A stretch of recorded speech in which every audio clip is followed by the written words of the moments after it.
Good morning, guys. Good morning, Mark. Good morning. Hey. Ernest Odell and Mark Gassert. We are here doing a real quick impromptu tutorial uh, because somewhere between here and Atlanta and Edinburgh, Scotland, Yes. there has been a connection problem. So we're going to play and record this video. And while this is running, it's right at 2 hours. Okay. Ooh-wee. So I'm going to mute myself and I'm going to take myself off of video and I'm going to let you listen to this. And I'm going to, of course, record it and make it available on my private server. Just in case this is copyrighted material and I don't have permission to, redistribute it, I will say this. I do have a license to this. Okay. I do Yes. own this product. Um, so maybe there's a blurred line there, as long as I don't put it out to the world. Now, I will tell you this. I will share this information. Getting to this list of documents can be gotten through on the back end of Gregg's Email Academy. So if you're over on Facebook and you're a member of the Big Power Lead System, uh, yes, Karen, I know it says unavailable. Email Academy, PLS Email Academy. If you're not a member of that group, you need to go over there, answer the questions, and join the group, because this is where we get the down and dirty on all the stuff and all the guides and everything. And Gregg makes a very well-deserved statement in this video. A lot of people fail in this business because they don't do the work. And this is one of the things that I harp on. If you've been on my team anytime, I harp on this. Do the work, you get paid. You don't do the work, you get fired. Okay. Simple as that, right? Absolutely. So if people will do the work, they will see their life changing, for the better. Let me get over here.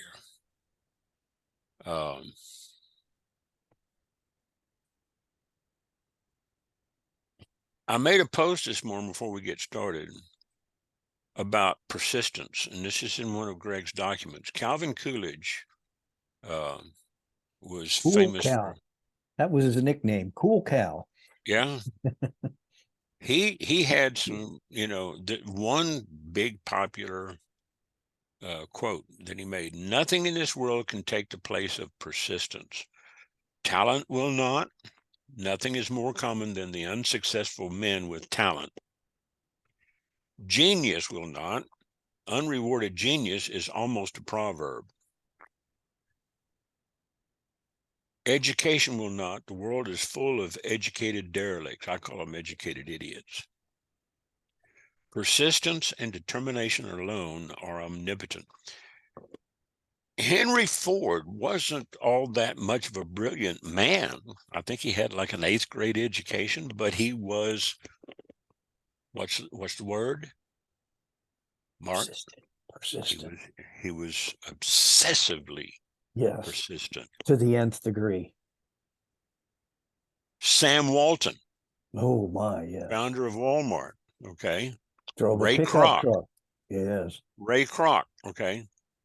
They were bright men in their own way, but they were never really considered geniuses, but they were persistent. Okay. So you've got examples. If you're watching the replay on this, or you're watching this, you need to know that I don't care if it takes you 20 years, 20 months, 3 to 5 years, you got to stay persistent, because it's like I said here, all right? It means you don't quit. You know, quitting is not an option. Over 98% of the people who give up in affiliate marketing do it because they never committed to being persistent. I tell people, I said, if you're here just to dip your toes in, don't sign up. Do yourself a favor. Go back to that job you love, okay?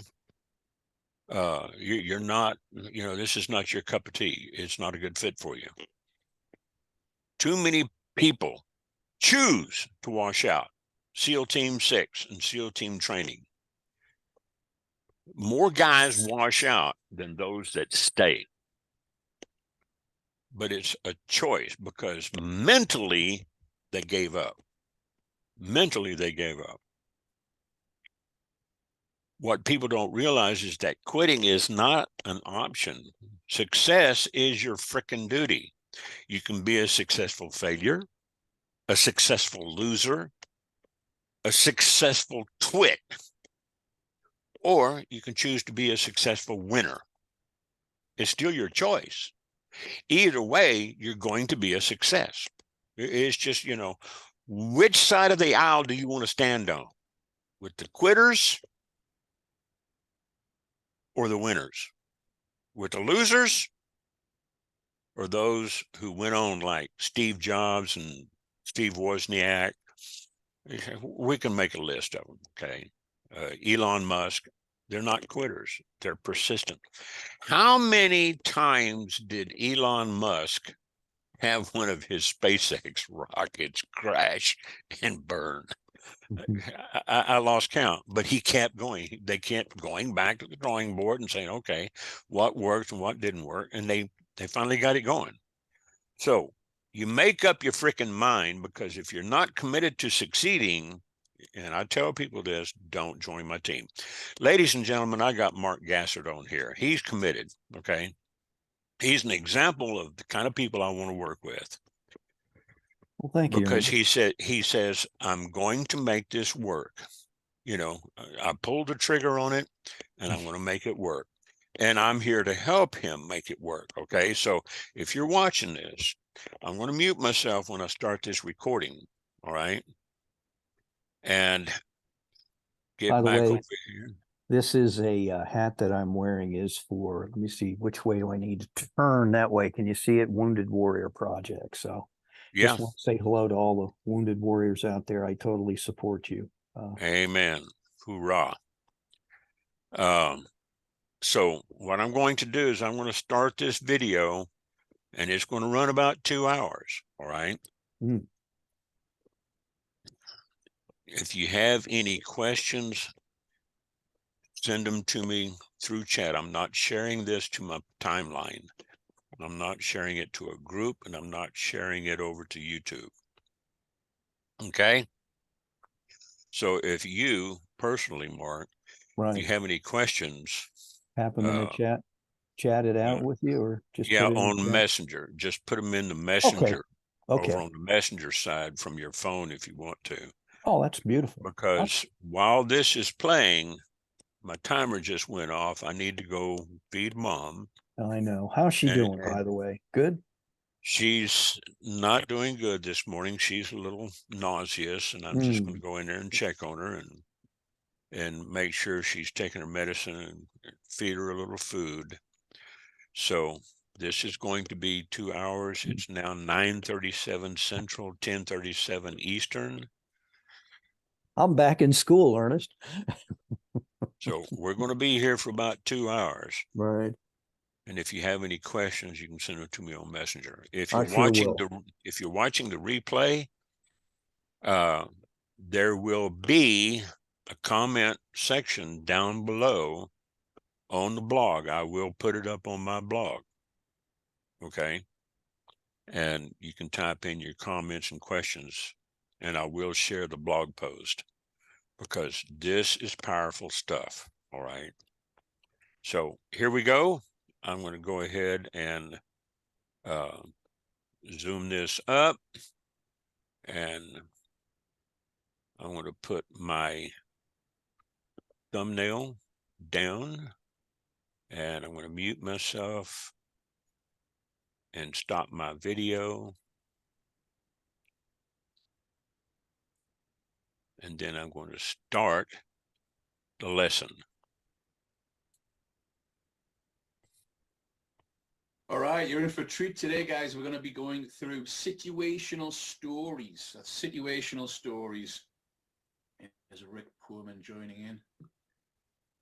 How to write everyday stories that make sales and build relationships with email. Just out of interest, who is here because they want to make some money in 2023?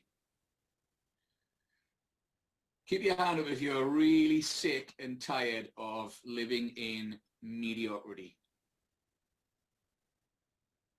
Come on, guys.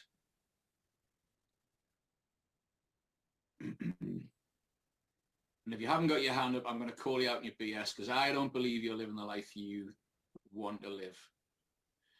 Put your hand up if you're really living your best possible life. That won't caught you off guard. Hands down. All right. We'll wait about 2 more minutes. Well, you're in the right place because over the next 90 minutes or so, you're going to learn how to easily write situational stories, even if you absolutely suck at writing emails. Who thinks they suck at writing emails? Come on, let's see some hands up. Terry, Tim, Calvina, Priscilla. Good. Well, in about 90 minutes, you're going to go from sucking at writing emails to knowing how to not suck at writing emails. Like, who would like to get sales and responses from their emails? Who actually doesn't write emails because they're scared to, because they don't know how to? Again, you're in the right place. Cool.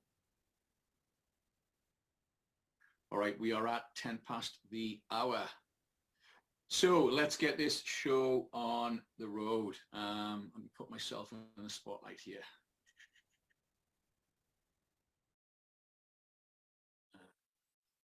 Spotlight. Okay, cool. So guys, do me a favor, stick your hand up if I am big on your screen right now. If like I am the main thing you can see on screen, that's great because I should be. Cool. So guys, I'm gonna start with, and this is for everybody watching the replay as well. I'm gonna start by serving you. And I'm going to put my coaching hat on and take my email marketing instructor hat off. And give you some proper coaching. Because you get on enough training sessions and enough webinars teaching you all kinds of great stuff. And maybe you have learned a thing or two, and maybe the instructor made you feel a bit warm and fuzzy and good about yourself, but I'm not going to do that right now. For the next 5 minutes, I want to have a real authentic conversation with you about what it takes to make money in this industry. And I'm going to hit you with some brutal truths, and I'm probably going to make you feel a little bit uncomfortable in the next 5 minutes. I'm going to repeat that. I'm probably going to make you feel a little bit uncomfortable in the next 5 minutes. Is that okay with everybody? Thank you, James. Do I have your permission to make you feel a little bit uncomfortable right now? Tell me in the chat, guys. I want a yes. I do. Come on, Larry, Priscilla, Rick, Calvina, thank you. Okay. If you were to ask any of my private coaching clients who I meet with once a week for about 2 hours,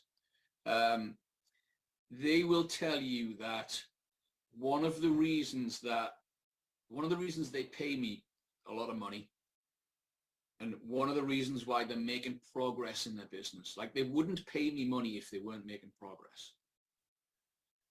But one of the reasons is because I make them feel uncomfortable pretty much every session they get on. I hold them accountable every session that we get on. Now, don't get me wrong, I'm not a sergeant major who beats up his clients, if you will.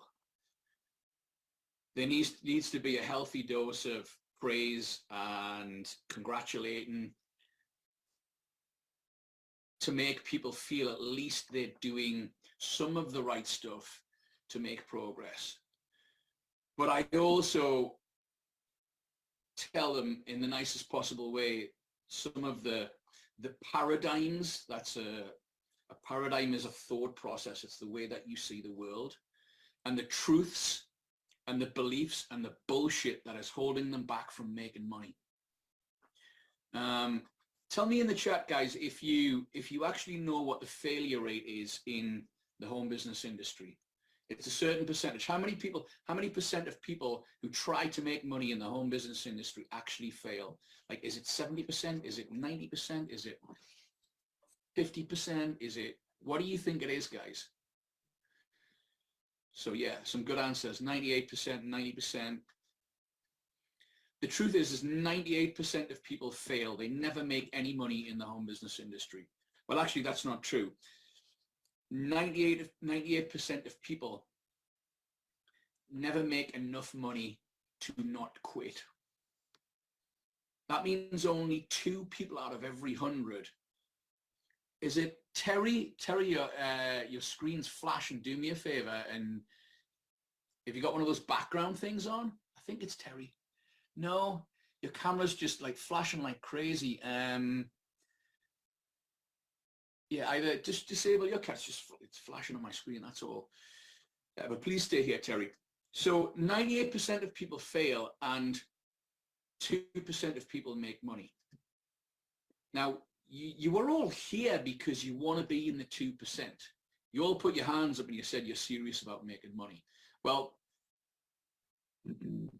raise your hand if you were on last week's training about storytelling. If you were in my session last week. Let me just change the gallery view for a second so I can see who's got their hand raised. Or just type in yes in the chat. Okay, so keep your hand raised. I want you to raise your hand and keep your hand up. All right. Now keep your hand raised if you are serious about making money with email and becoming a better email marketer. So that'd be Priscilla, yep, James, Calvina, Tim. All right.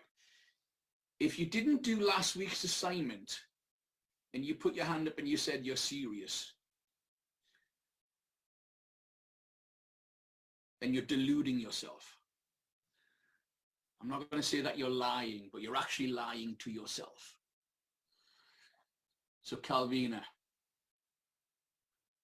put your hand down.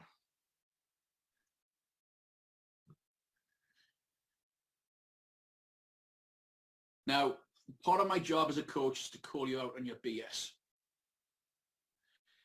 If you get on these training sessions and all you do is consume information, all you do is watch what I teach, and you don't do the weekly assignment, then you're telling yourself the most dangerous story in the home business industry.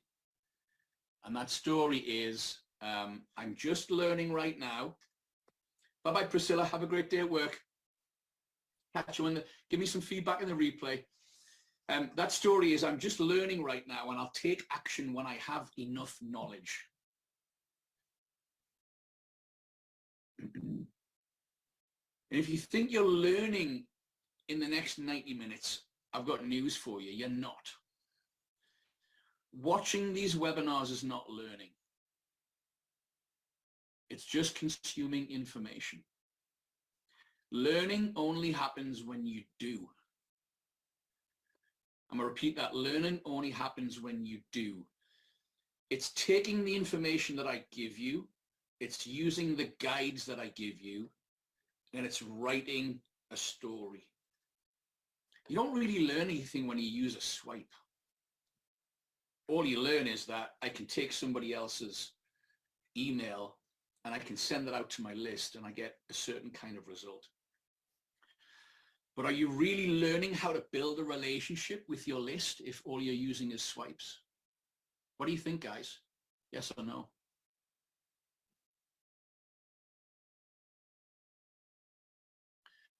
You're not.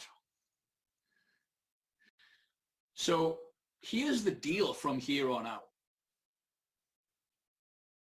If you come to these trainings and you don't do the assignment, I'd rather you actually didn't come to the training at all.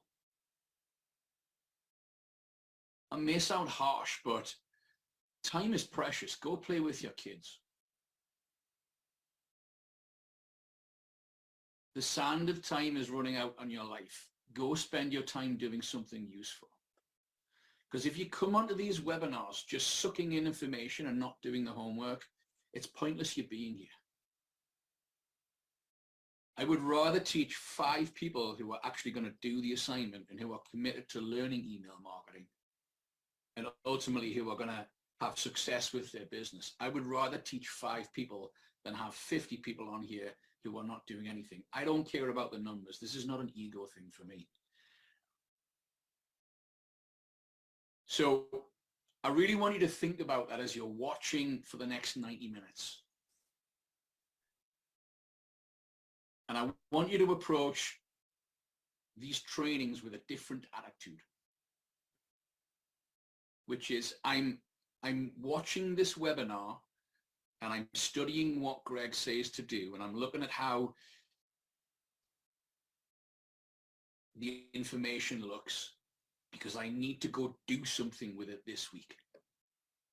Because again, I'm going to repeat, consuming information is not learning. It's only when you do. Now, when you do, is it going to produce the outcome that you really want, which is getting sales and making money? Definitely not the first few times that you do it. Your emails, your stories are going to suck balls the first few times that you do it. I remember back to my first emails. I was years and years ago, and it took me a while. I didn't have any kind of training to learn how to do this. But if you're just learning this to try and retain a bunch of stuff in your head without doing anything with it, it's pointless. And like I say, you might as well go play with your kids, go watch the football, go do something else. So put your hand up if you're really committed to getting better at email marketing now. All right. Then I'm counting on you to do your assignment. It's really easy. You can write the worst story in the world. Thank you, Terry. And I'm gonna give you some feedback as well, Terry. Thank you so much for your submission this week. You can write the worst story in the world. And the worst story in the world is far better than the greatest intention. And you never wrote anything. Does that make sense, guys? So I hope that dose of kind of tough love coaching hits hard, because I don't want you to be part of the 98%, and you're going to be part of the 98% of failures if you just watch webinars and watch webinars and watch webinars and you don't ever do anything with it. Priscilla, who was just on there, is such an incredible example of somebody who struggles with email marketing, yet every day she writes something. And let's dive in. So well done to everybody who did submit their homework this week. We got Ace Guzman, who just jumped on. Ace, I was giving everybody a bit of an ass kick and I was cracking the whip about the difference between just watching a webinar, not doing anything, getting stuck in like learning mode forever. And the reality is you don't even learn anything by watching. You just only learn by doing, right? So let's screen share and have a look at what happened with the assignments this week. So let me hide this over there, move you guys over here.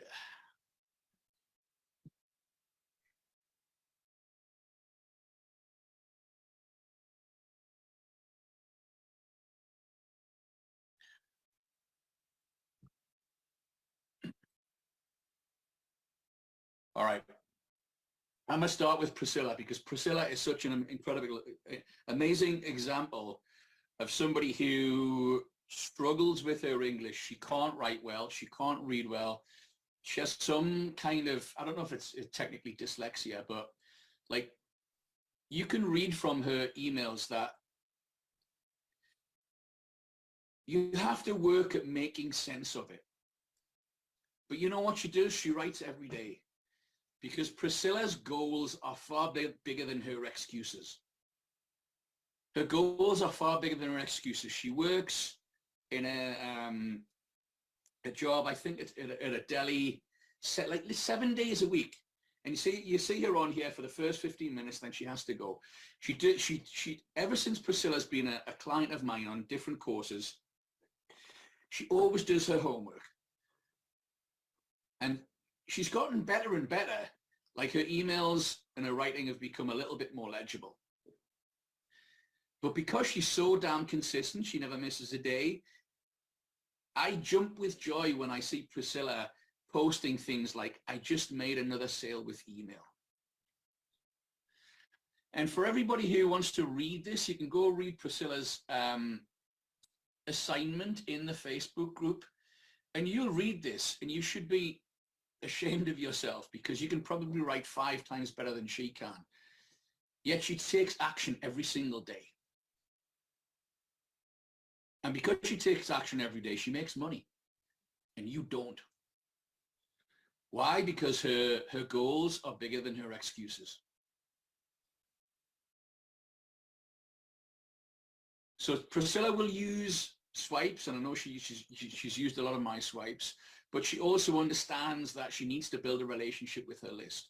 And even as illegible as her emails often are, her subscriber list reads her emails and they know who Priscilla is. They can make out what she's trying to say. And she makes sales from her email. So no excuses, anyone.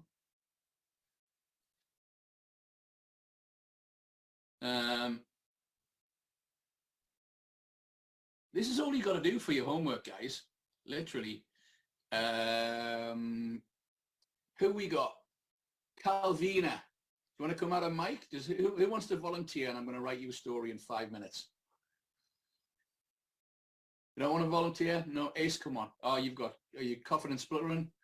Okay. Sorry, I'm muting. Yeah, no excuses for me. So. Come on then, Calvina. No excuses. Let's have it then. Calvina, let me see. Do you have any children? No children. Any pets? No pets. No children, no pets. Tell me something interesting that happened to you in the last week. And this is where I came up like interesting. I went downtown Boston shopping. You went downtown Boston. Okay, so you went downtown Boston. What did you do downtown Boston? Doing a little bit of Christmas shopping. Christmas shopping. Did you have any conversations with anybody? No. When I shop, I like to, zone out and shop. All right, that's cool. What did you buy? What did you buy? I bought some perfume, Calvin Klein perfume. Or Calvin Klein perfume. Yeah. Some pajamas. Are they presents or stuff for yourself? They're presents for a raffle that we did on Thanksgiving. So.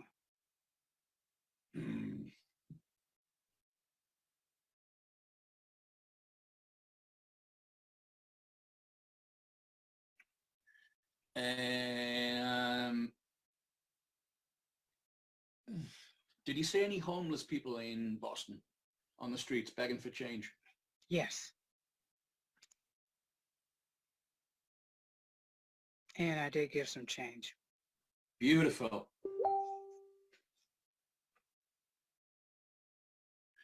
Okay. Store I was in was Macy's. What did the homeless, did the homeless man have a sign, or did he say anything to you? God bless you. They always say that.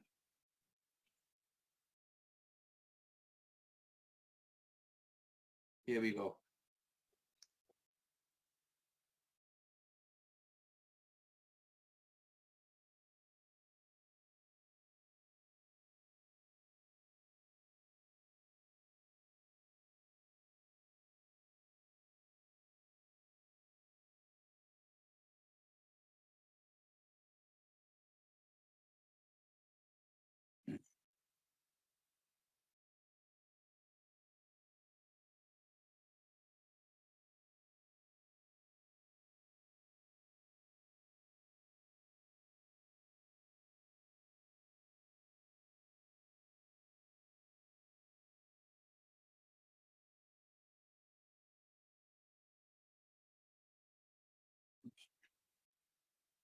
Let me magnify this so you guys can see a little bit better.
Is that how you spell Klein? Yes. Tell me a little bit more about the raffle. The raffle had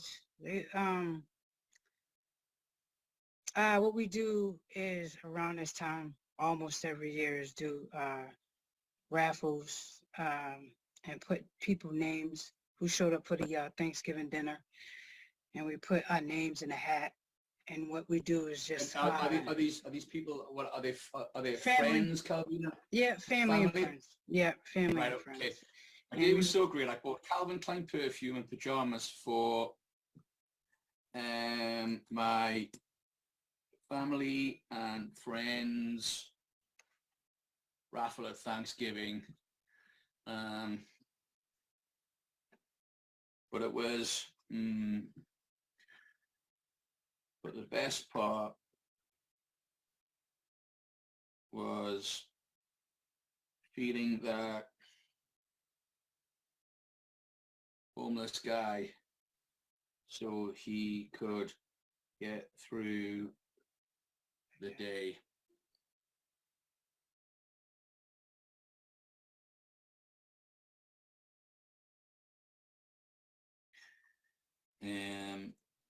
See, money is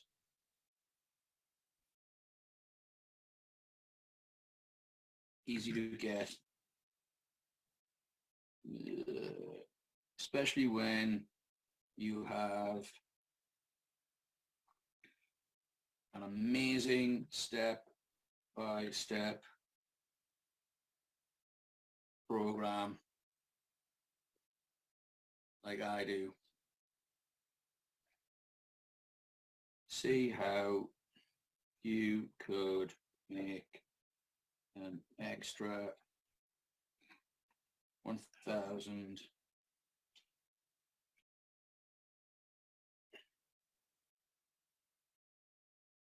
in the next 6 weeks from home. There's your link. Oh, hang on. Talk soon, Calvina.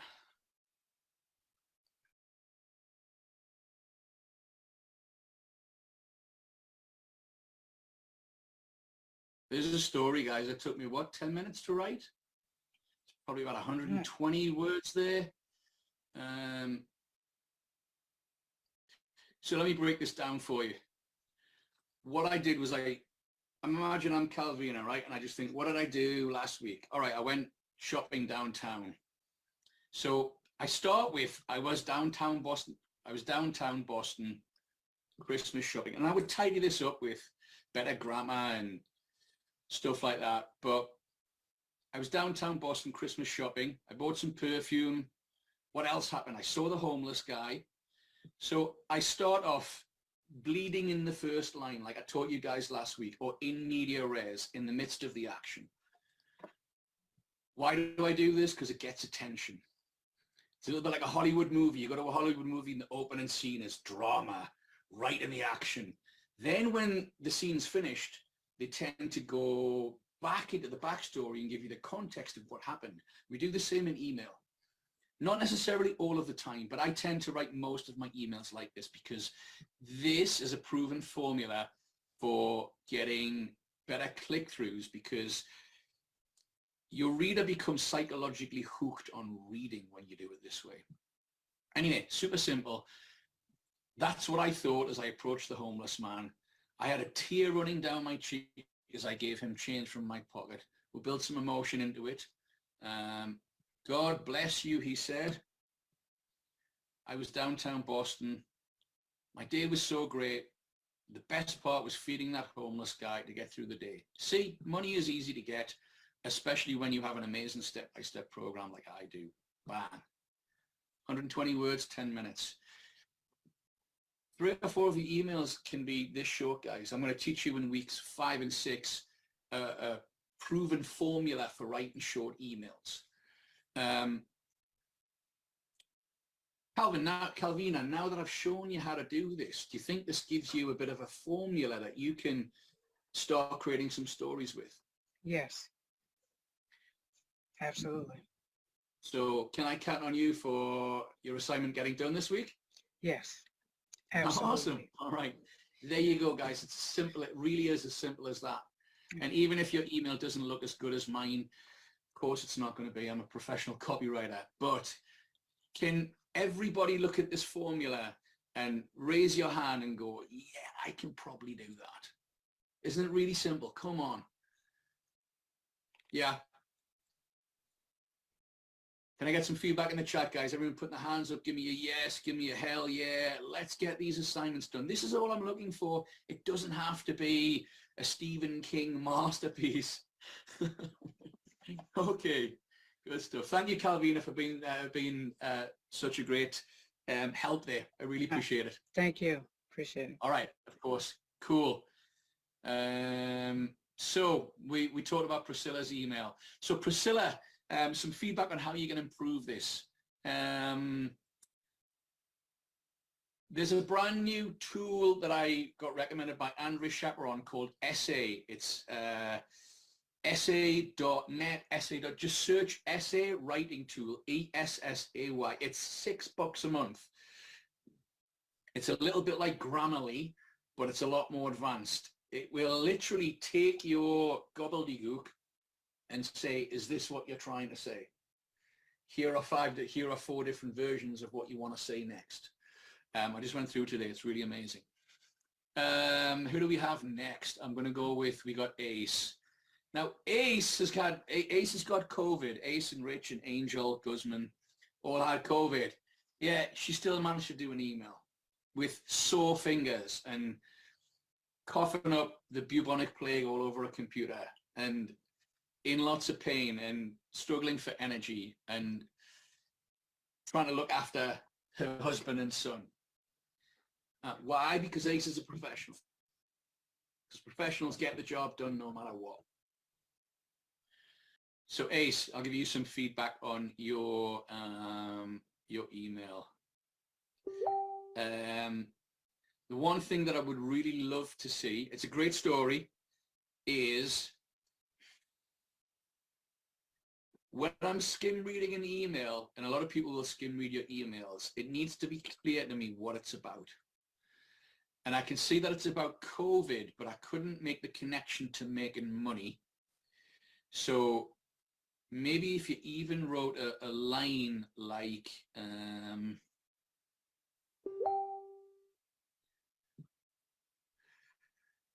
something like, I don't know, but instead, I'm at home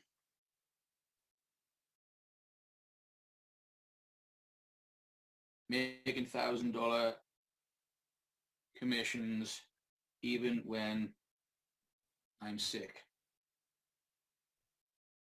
Like if you did that, then I can skim read, and I'm also interested in clicking on your link, because without this, I'm not interested on clicking on your link because I couldn't quite make out, I would have to read the email properly. You with me? A lot of people just won't read your email. They'll really skim read it fast and decide if it's something that they want to read further or click the link. So you've always got to remember to sell me the click. I like the story. I would never use Richie and Rich because they're almost like two different characters. I'm like, who is Richie? You talking about your dog here? I like the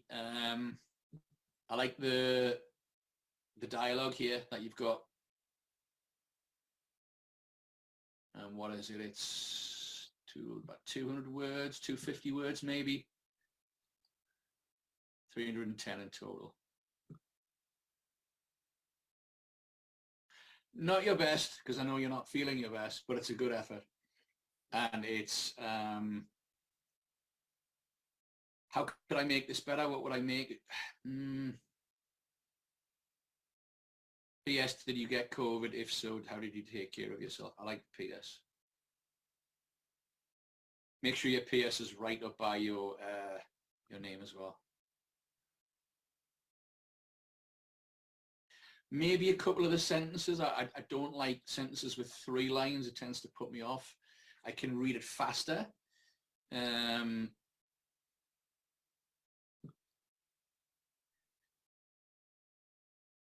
You could grab my attention a lot more. I'd probably start it with this. Oops. I'd probably start like that.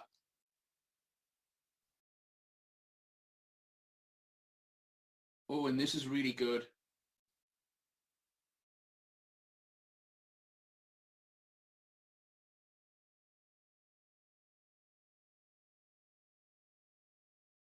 Because you have a decent relationship with your list, my subject line would have probably been Rich got rushed to hospital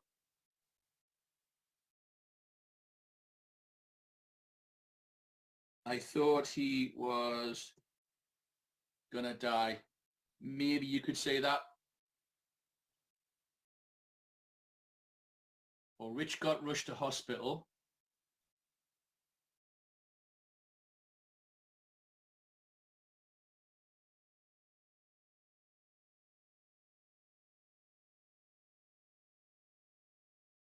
Then this happened.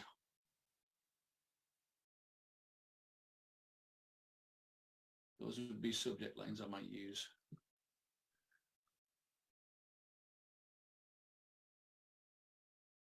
Yeah. So a little bit of, maybe a little bit of restructure with something like this. But pretty good. Well done. So you get 5 points, Ace. And you're officially on the leaderboard. Such a warrior. I'm going to go with Terry next. Subject line, I almost gave up. Great subject line, Terry. Stay away from,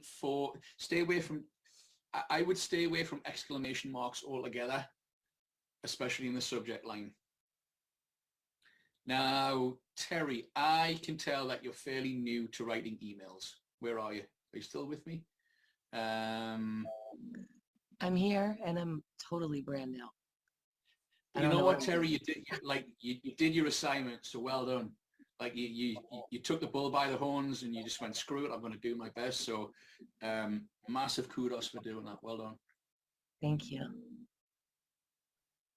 Were you on my last week's training, Terry? Yes, I've been in every training. Okay, cool.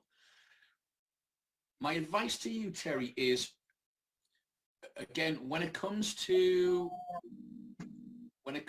emails, you've always got to follow a structure. So if you look at the guide that I gave, which is the setup, the struggle, the turnaround, and then the aftermath, try and use that a bit more and try and get my attention in the first line. Like, you see what I did with Ace here? With something like this.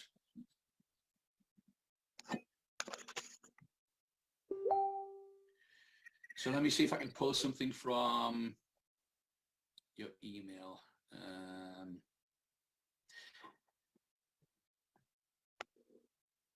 What I'm reading, Terry, is I'm reading this happened, that happened, this happened, that happened. So it's all facts as opposed to thoughts, feelings, and dialogue. So you're missing thoughts, feelings, and dialogue. Like, you could tell me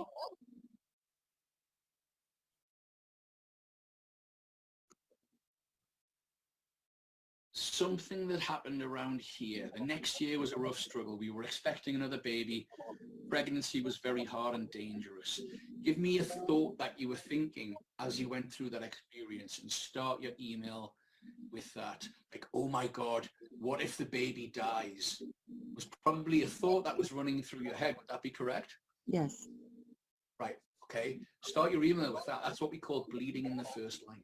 Oh my God, what if the baby doesn't make it?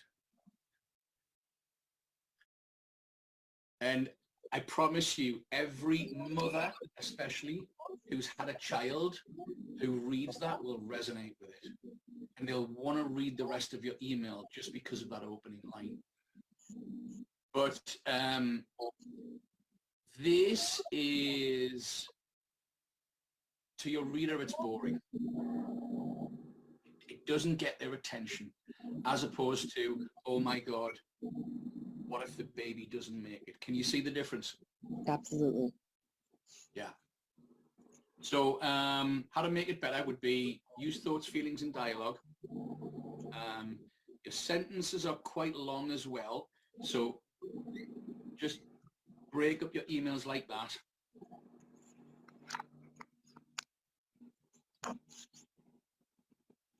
And pay a lot more attention to the structure as well. I've got some really great examples I'm going to show you today, Terry, and I think you'll be able to see from these for your next email how to really improve it. Okay? Awesome. Thank you so much. But brilliant. Thank you so much for entering, and I look forward to seeing your next entry and how much you're going to improve over the next few weeks. Thank you, Terry. I'm going to go to Gregg Petite. Gregg, you're on here. So subject line, I cried in agony as the toothpick was driven deep under my fingernail. Hell of a subject line, man. That's really good. What you got to do is make the email readable. when the text is all bunched together like this, Greg, it creates chaos in the mind. It's like one long paragraph and people won't read it. Like when I see that, my brain just goes, oh, it's chaos, as opposed to just doing this and breaking up your lines.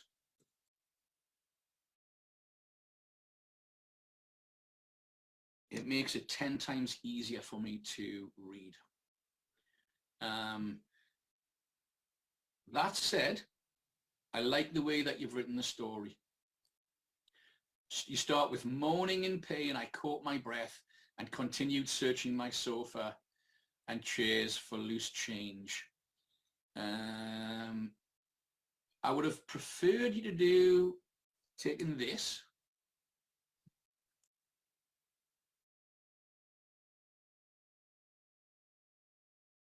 And start, I'm just going to change the font to Arial because I hate serif font.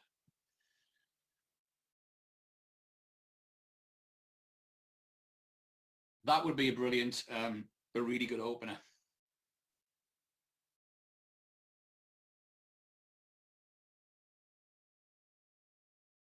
Didn't happen overnight.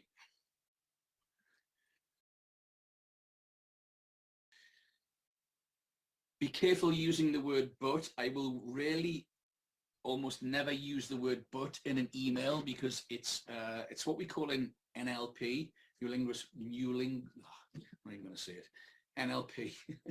It's what we call in NLP a stop word. And it actually changes the sentence that comes after it. So try to use something like yet or however instead of but. Better one would be then it happened. Thank you, Ace. I couldn't even, I know what it is, I just couldn't even pronounce it. Neuro-linguistic programming. Then it happened, ... 3 weeks earlier, but I followed directions.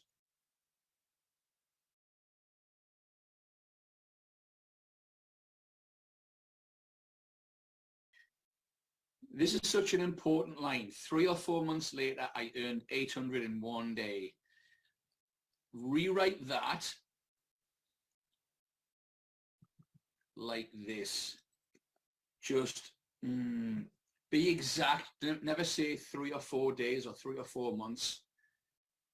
If you're painting the picture, be totally specific with your days and your times. Just 4 months later, I made a whopping, I'm going to insert the word whopping because it's an emotional power word, astonishing, whopping, amazing, incredible. Okay, it gives power to what comes after it. I made a whopping. And if you can, instead of saying 800, which is a very round number, it was probably something like that. It's unlikely you actually made 800. You probably made 805, 850, whatever. If you can be specific with numbers, guys, it actually makes the story more believable. I made $879 in just one day, as opposed to 800, as opposed to 10,000 in a single day. And I'm going to bold that to bring attention to it. There we go.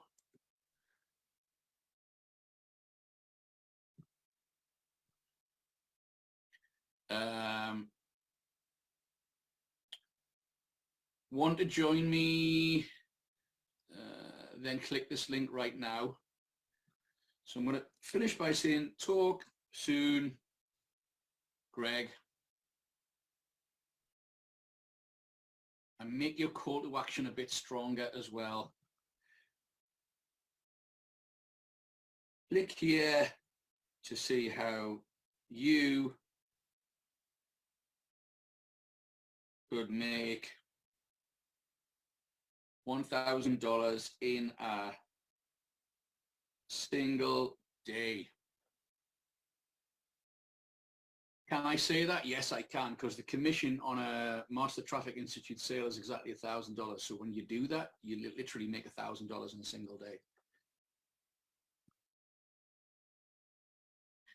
Fantastic entry. Well done, Greg.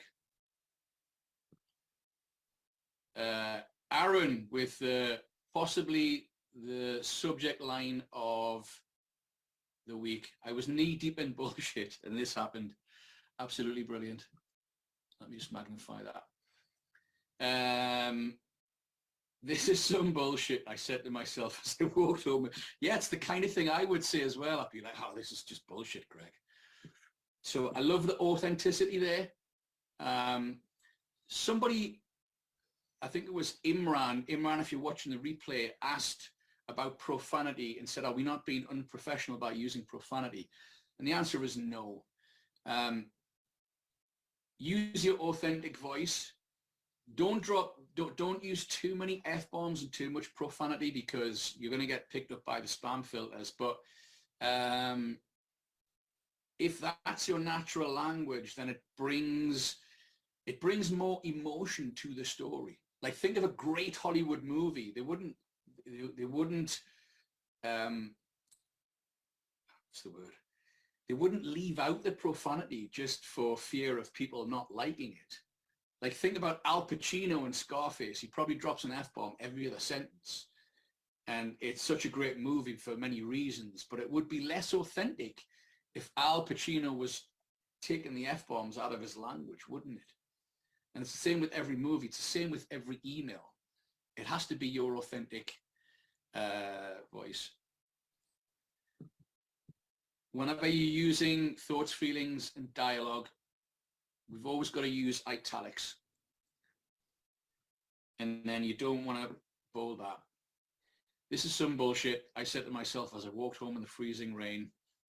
That night was the first time in my life I realized that I sucked at being a provider for my family. Today, I'm on my way to earning 15K a month. Rather than let me show you how I did it, change this from being about you to changing it to them. So again, something like this. Today, I'm on my way to earning 15K a month.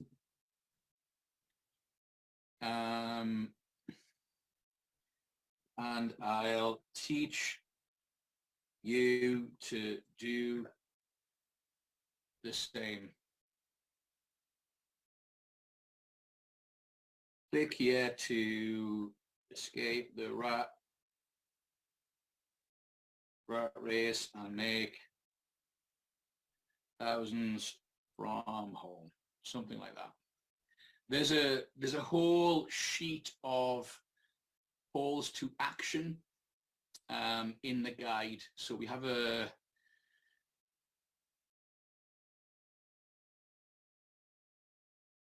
guide, not a guide, sorry, the master document. Here we are.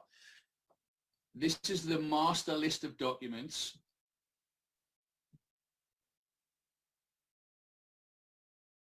And if you look in the, it's not there yet, copywriting and email writing, there should be a document. I'll put it on there this week. And the document will be titled Call to Action Links. So there's a lot of these types of call to action that you can easily slot into your emails, okay? But fantastic entry, Aaron. It's a really, really great story. I like its brevity. I like how it's short. I love how you start it. How could it be better?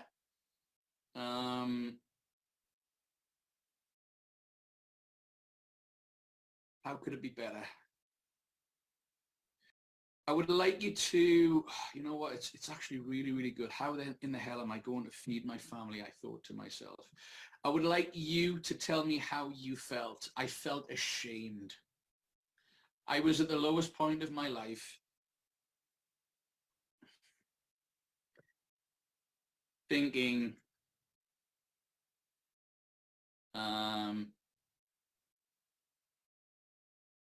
I'm 55 and can't afford to feed my family properly.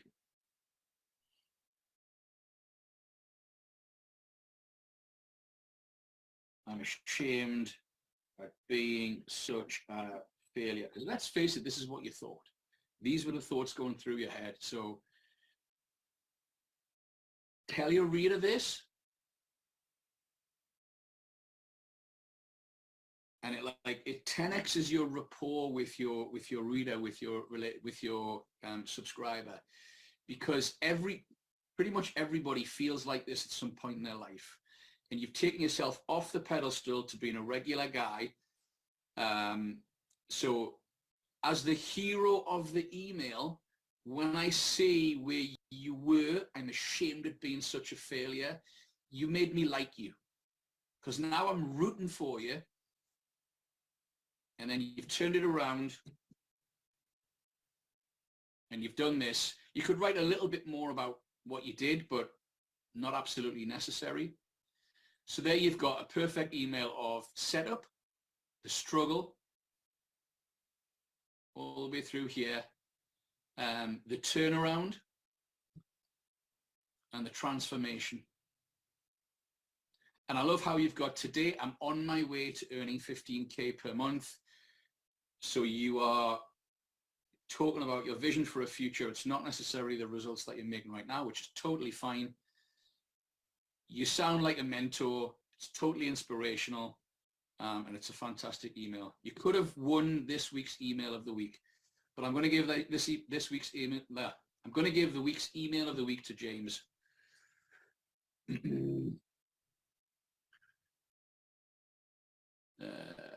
Let me copy it just so I can magnify it.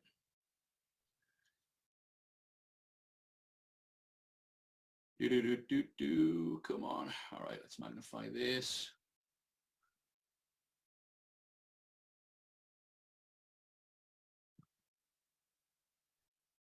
I go to 200%. Let's go to 200%. My number one secret on how to fire your boss. Yeah, good subject line. After 30 years of working in the restaurant industry, my body screamed at me, enough. That's when I called 911. The one thing that I would have loved you to have done, let me do this, is start by bleeding this way.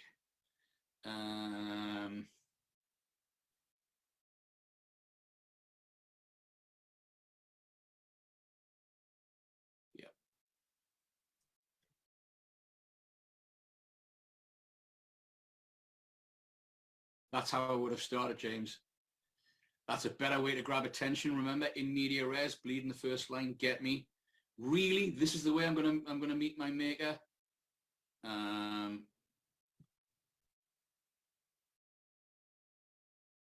Do it like this. I'm stressed out about my bills. Boy, does this suck. Yeah, that's awesome.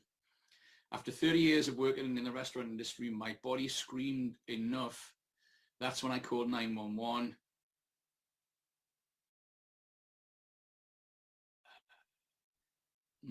Tell me right now what happened.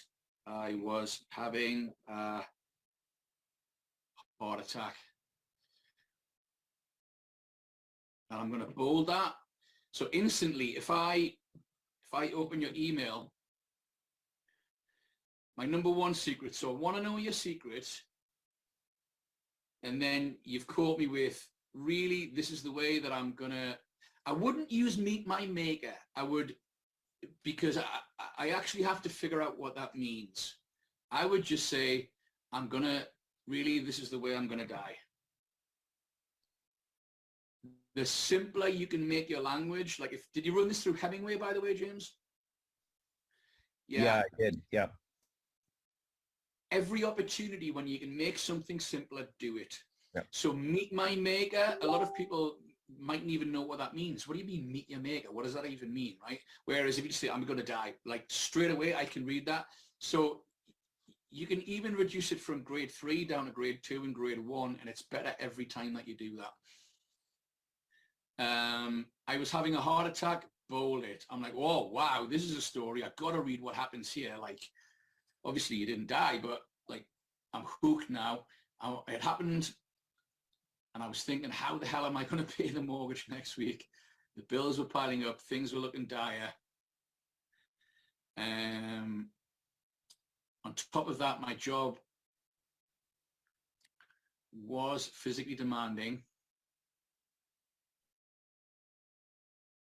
All right, tell me what that means. I wouldn't highlight physically demanding. On top of that, my job was physically demanding. My body was breaking down, I don't know, breaking down like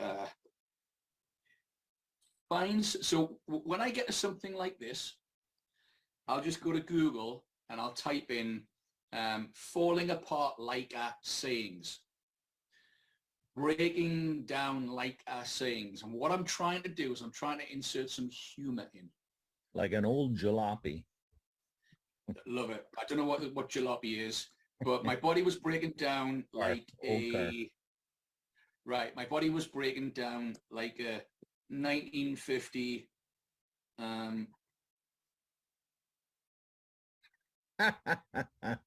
Honda Civic. Something like that, right? Like figure out what cars were around the 50s, like a Chrysler or whatever. But again, don't try and be clever and make it too, just make sure I get it right. My body was breaking down like an old 1950 Honda Civic on its last legs. That's a little bit funny, and I also understand it, right?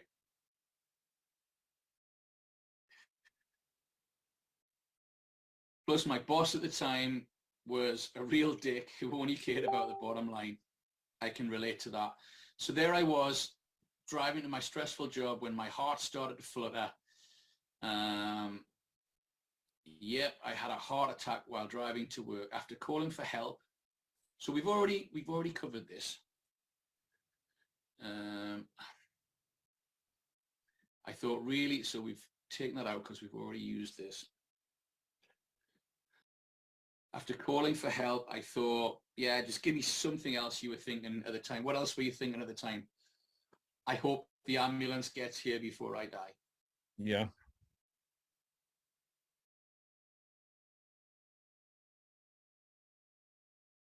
Or what else might you think? What could you use in here? We'll just use this for now. Okay. Yeah, we'll just use this. Again, we're adding drama to the story. After calling for help, I thought, I hope the ambulance gets here in time. Of course, I made it through. Otherwise, this is my ghost writing this email. Yeah, I was thinking of putting that in, then I thought, well, it's kind of redundant. Yeah, do it, man. Okay.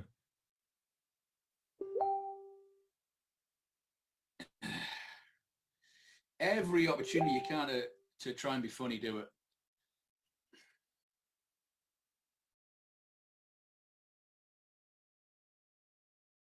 Like if there's, in my top 10 tips, just be funny.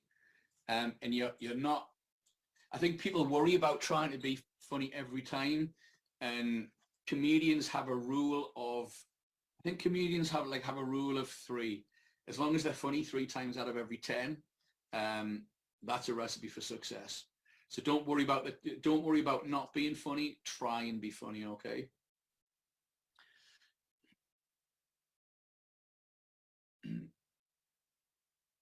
I promise you, every single one of the writers that I follow, like Laura Belgrade, Chris Ochevsky, whole bunch of others, they're all funny. Ben Settle is fucking hilarious. All funny, every one of them.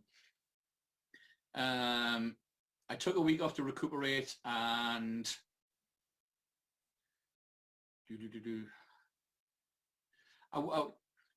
let's focus now on what we can remove to make it better with less. I took a week off to recuperate and started searching for ways to make money from home.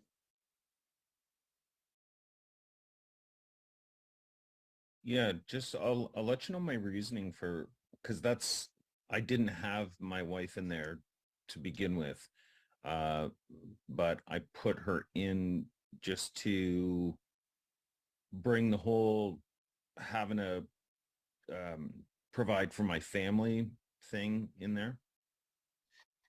Yeah, I get that. But now you're adding, Yeah, I got it. you're adding something that doesn't need to be in, Yeah, right? exactly. And if Yeah, it doesn't need to redundant. be in, it absolutely shouldn't. Yeah. Because I'm sure you're going to write other emails to your list, which will include your wife. You've already told me you've got a family. I figure out in my Oh head no, you've got a screw wife. her. I'm done. Anyway, all right. Where were we at? I took a week off to recuperate and started searching online for ways to make money from home. So try and cut this down. See what you can remove to make everything simpler.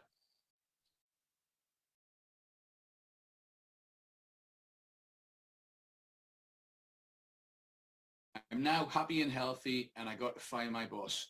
You leave out the "you can too." This story is all about you at this point, right? When did you get to fire your boss? Um, in January. How? So here's how I'd write that. Best part. I fired my boss just how many months later, years later from this? 3.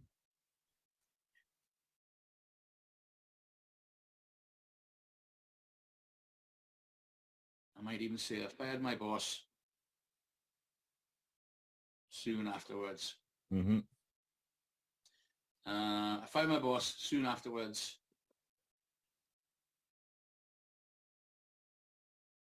And I'm, about 90 days away from making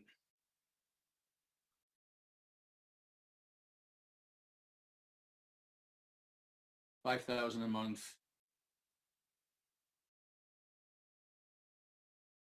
Mm, 90 days from making $5,000 a month.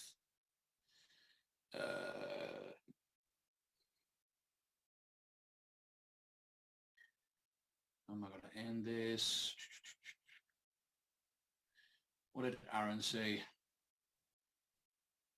Yeah, let's just steal this from Aaron.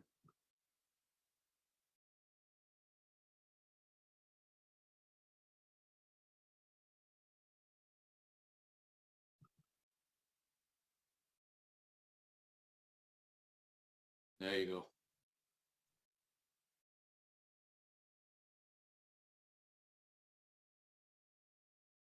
Cool.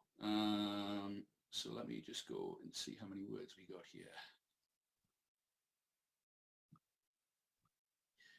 335. Could probably cut that down to about 300 and it would be perfect. Okay. Great email. And because of that, this is what the scoreboard looks like, guys. Thank you, James. So we got Terry with her entry on 5, Gregg, Ace and Rach, Aaron Hardy, Priscilla, who also got a gold sale, but James storms into the lead with 5 points for entering the contest, 10 points for email of the week, and 2 points because you got a gold sale as well, James, is that right? Yep. Yeah. So congratulations, everyone. Let's give them a round of applause for...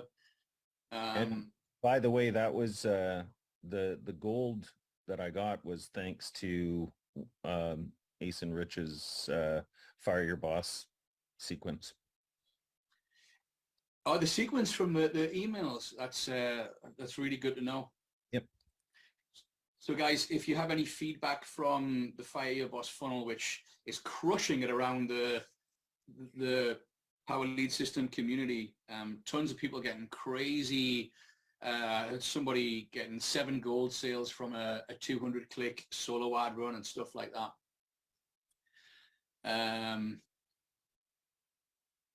Lost my train of thought. Yeah, Fire Your Boss funnel is killing it. buy some solo ads, run it to the Fire Your Boss funnel, because statistically, if you get about 10 gold sales, it should result in 1 MTI. So to get 10 gold sales, you're probably going to have to spend $200, $300, maybe $400 in solo ads. But you could get really lucky and do a solo ad run from like 100 opt-ins, get 4 gold sales and have 1 turn into MTI. And guys, to help that, when you get your gold sales, reach out to them, send them like a I'm your mentor, I'm your sponsor introductory email. Just let them know there's somebody there to help them. You're not here to teach them. You're here just to kind of guide them through the system. If they've got any questions, get them on the fast start training and let Ace and Rich do their job to make you those $1,000 commissions.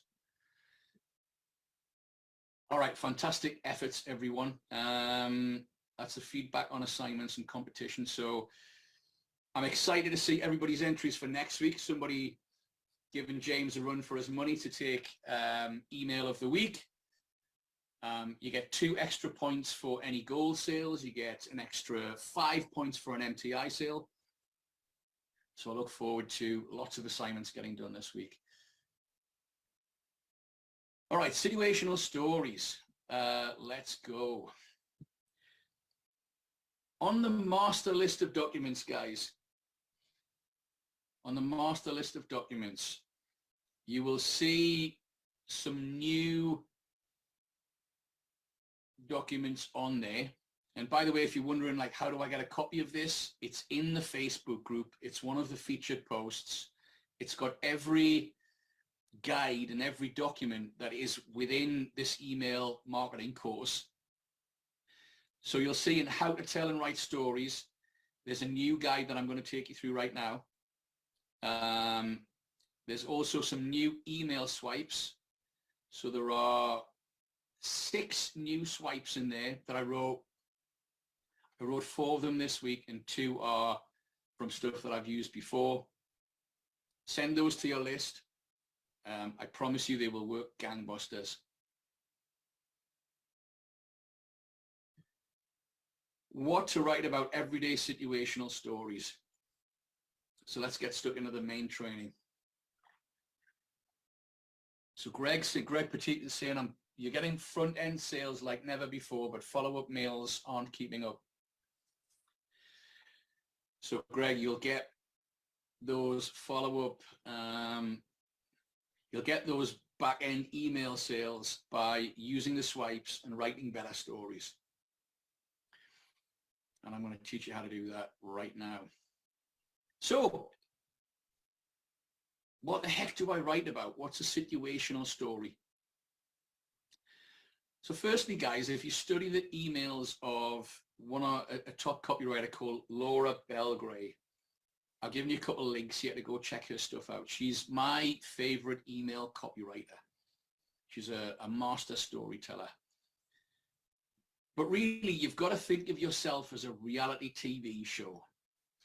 Your everyday life is probably not filled with the kind of drama that you see on TV, but every single day, your life has experiences that you can turn into stories that your audience can relate to.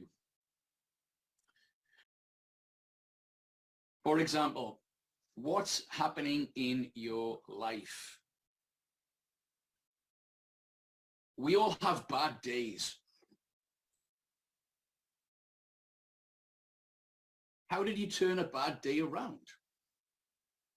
For example, you got off to a bad start, but you ended up turning things around because of, and I've got a great example here from David Gibson called I Quit.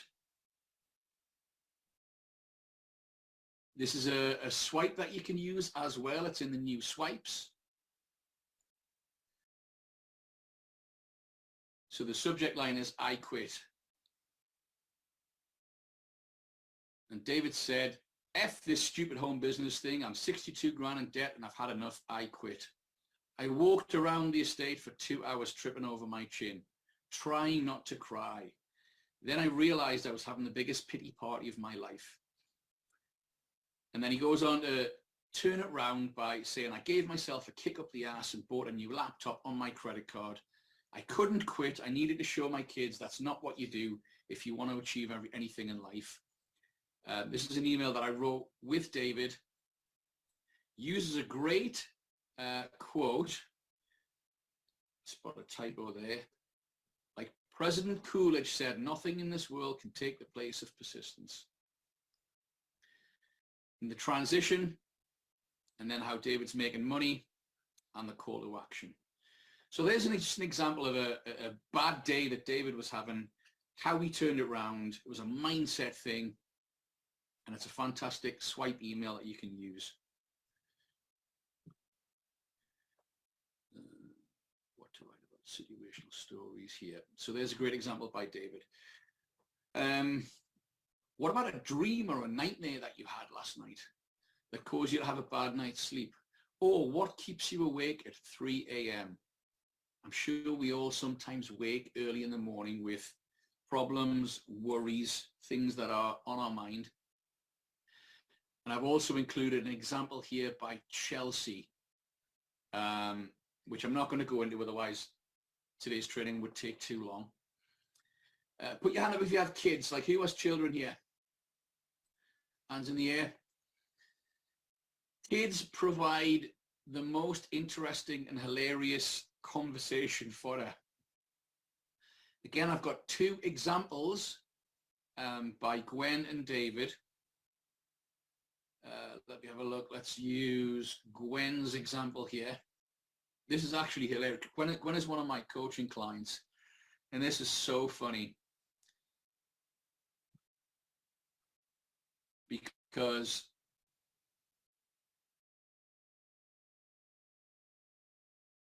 subject lines,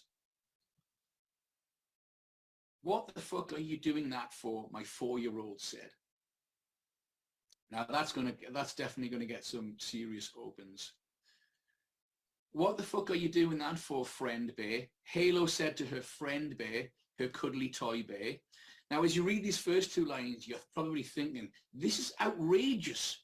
Why would you be broadcasting about a 4-year-old swearing? And then Gwen goes on to say she's 4 years old and she's autistic.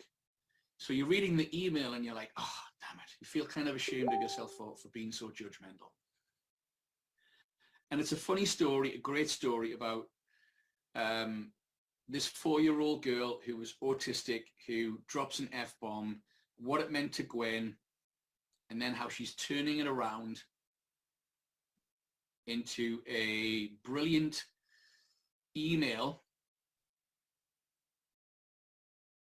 And the message of this is, are you making the most of your life? Why settle for a mediocre life when you could be living your dreams? So Terry, when I was going through your email and I was saying pay attention to structure, you'll start to notice there's kind of a repetitive or a pattern of a structure that you'll start to see with these emails, where we start with some dialogue and then we go into the context and the setup and then the turnaround.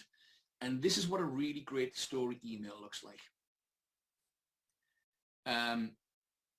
But point being, we've all got kids. Every one of you with children knows that kids make you laugh. They frustrate the hell out of you. They make you laugh, they make you cry, they make you frustrated, they make you full of joy. And it's one of the best ways to relate to build rapport and relate to your audience. Because your audience will be reading that, they'll be loving the fact that you're sharing your family and your funny journey with your family. And then there's a meaning in the email. And if you haven't got kids, don't worry. Use your pets, your friends, any conversation that you have. But here's a great example by Gwen. What happened to you at the shops? Like we got an email today out of Calvina about what happened when she was downtown shopping and she saw a homeless guy, give the guy change. What happened at the gym? You ran 2K, you lifted a personal best on the bench press or the squat or whatever. You beat your time around the circuit. You beat your personal best on the rowing machine. These are seemingly inconsequential events to you, but there's an email and there's a lesson in every experience that you go through that you can write about. Before I move on to the next section about what has already happened in your life, do you guys have any questions? Any ideas coming to mind about what you can write about?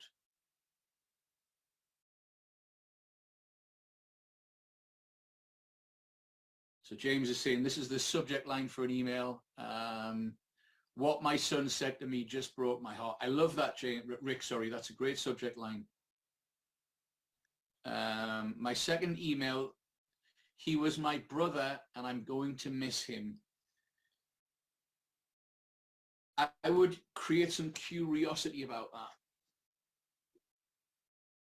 For example, something like a subject line like, the one thing I loved about my brother. Because when I say that, I've got to know what was the one thing. I'm intrigued, all right? Any questions before we move on, guys? Can you see how these prompts are going to help you to write some subject lines? Sorry, some emails. Any questions? Raise your hand if you want to come out of mic or drop it in the chat.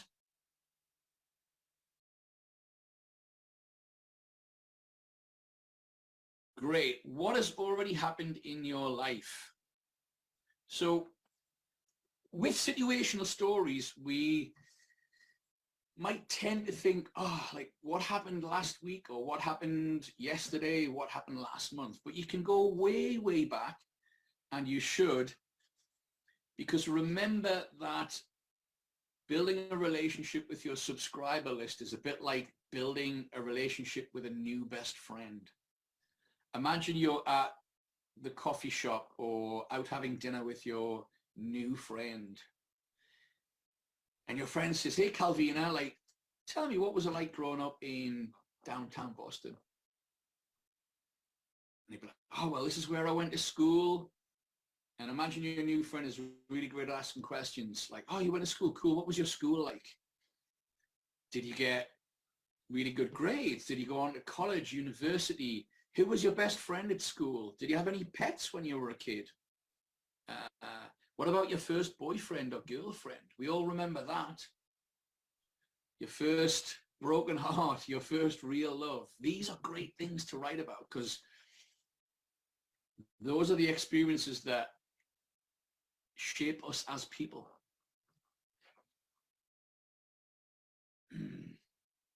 What about your first job or a job that you used to have? What did you do? What did you learn? What happened? I like to write about the first time that I got fired. Funny story and true story is my first real job. I was a department supervisor at a supermarket, and I was actually a part-time stripper at nights, working weekends, and I was making more money from taking my clothes off on a Friday and Saturday night than I was working 50 hours in the damn job. And they worked me to death, like 60 hours a week, in at 7 o'clock in the morning, out at 8 o'clock at night, 6 days a week. Even on my day off at the supermarket, I was supposed to be responsible for the running of the department, and they didn't give me any support staff, nobody to look after like the stuff that was supposed to get done. So I would have to go in on my day off and like tidy up lots of mess. It was ridiculous. For a measly $10,000 a year, it was pittance, like probably $600 a month, something like that my take-home pay was. So I remember going in one day and the area supervisor was there, and I left the fire escape unlocked at night. And he was reading the riot act about responsibility and blah, blah, blah. And I just said, you know what, you can fucking stick your job up your ass. I says, I make 3 times my weekly wage in about 10 hours with my part-time job, having to deal with this bullshit. You're a bunch of slave drivers. Go fuck yourself. I took off my uniform, threw it at him, and walked out of the place. And it's a funny, funny, great story that I write sometimes to my email list about realizing your value in life. And then I transition that into making money as an affiliate marketer, where you can literally make, I've had a day where I earned $32,000 in a single day from affiliate marketing, which is more than 3 times what I used to earn in a year at that crappy 60-hour-a-week job, being treated like a slave. So think about your jobs. Think about the ones you love, the ones you hated. Think about the tyrannical bosses that you've had and how they treat you. And these are all great fodder for emails. So how you do this is you just take a Google document and sit down for a few hours and go through this document and start jotting down some notes, some bullet points. And from there, you turn those into emails. Friends and relatives that have passed away. Rick was just telling there about his brother who died from cancer. What did you learn from your brother passing away? What did you learn from your brother as kind of a brother, either a younger brother, you being the mentor, you being the role model, or was it the other way around? And again, we've got a great example here by David Gibson, who his brother and his wife were actually crushed. Well, they had a tragic accident. And so it's too many documents open here. They both died horrible deaths, and I had to raise their kids, was his subject line. And it's an incredible story. It's on the document as one of the examples. But think about parents, grandparents. What was your favorite story from your granddad at the Thanksgiving family dinner that he used to tell, or your grandma?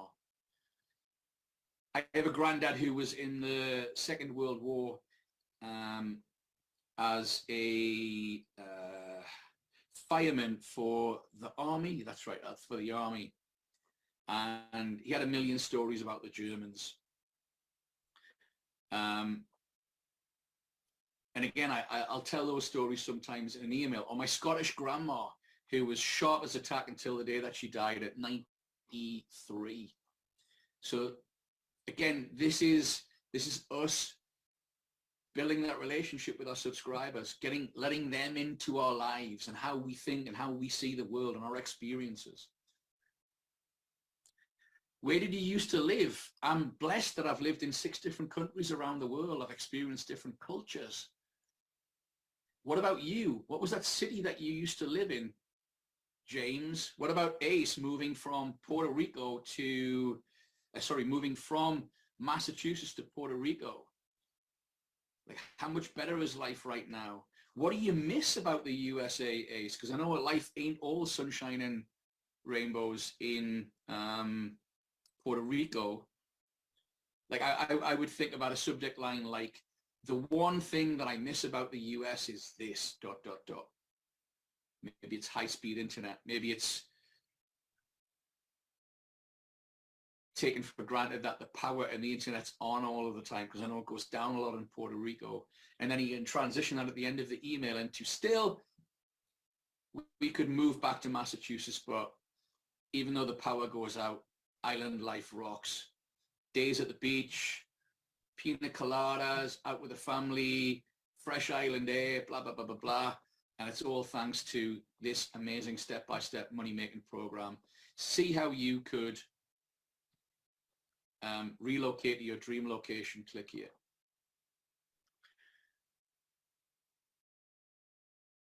Any questions about what has already happened in your life? What has already happened in your life? Guys, there's only 3 people out on camera here. This is kind of a, this is a bit of a flat experience for me. If you're on camera and you can you put it on? Thank you, James. Appreciate it, buddy. So I'm staring at 3 faces, and well, 2 of them actually. There's Calvina and there's Tim, and they're both in the dark. I feel like I'm talking to a faceless audience. Come on, Sorry, I was Tina, trying to Tino, grab a bite to Dave. eat. I didn't think you'd want to see that. I do, man. I like to see what you're having for lunch. Yeah, sorry about that. I'll make sure I brighten up. No, you're all cool. Just keep yourselves on. I'm going to mute everybody. But yeah, please, if you can come out on camera, even if you're eating. What I is don't for mind that lunch, you're huh? eating I'm grateful that you're choosing to spend your time with me. Ace, if you're like throwing up all over the place and you look like death, don't worry about it. But yeah, guys, if you can, if your camera's on, come on out and be an audience for me, because it's boring as fuck just talking to a bunch of faceless names. All right. Anyway, any question, guys? What has already happened in your life? Are these good prompts? Are you enjoying this so far? Is this helpful? Is this giving you some material that you can use?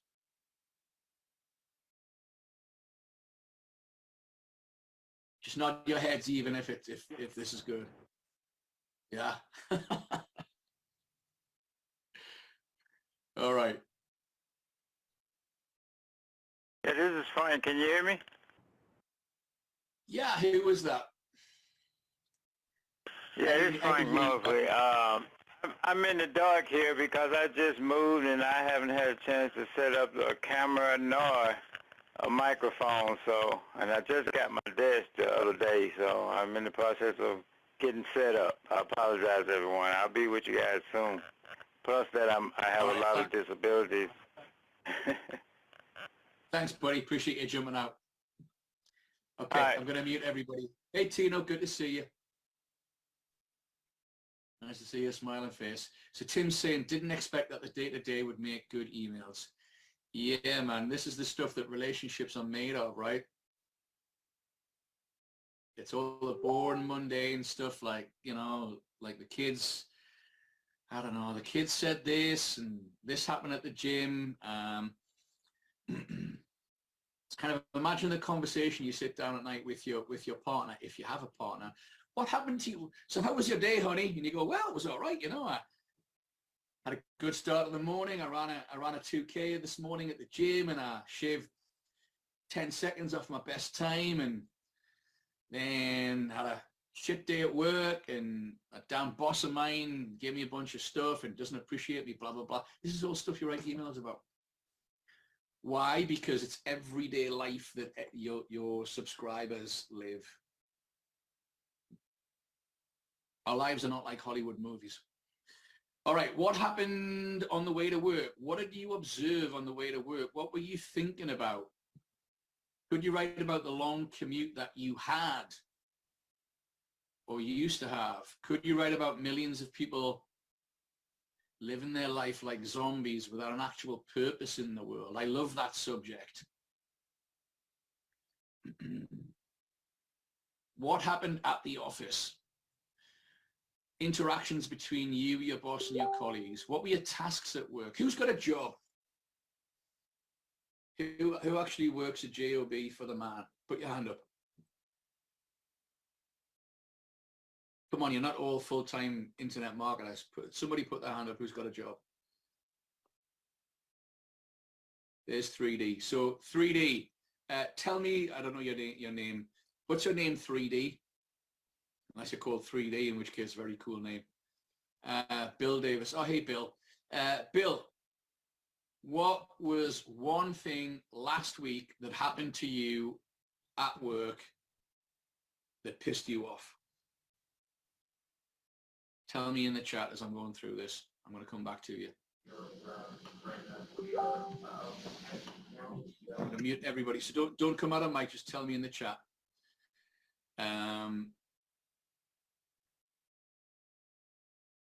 What's happening in the news? So topical emails. Let me just update this. Topical stories.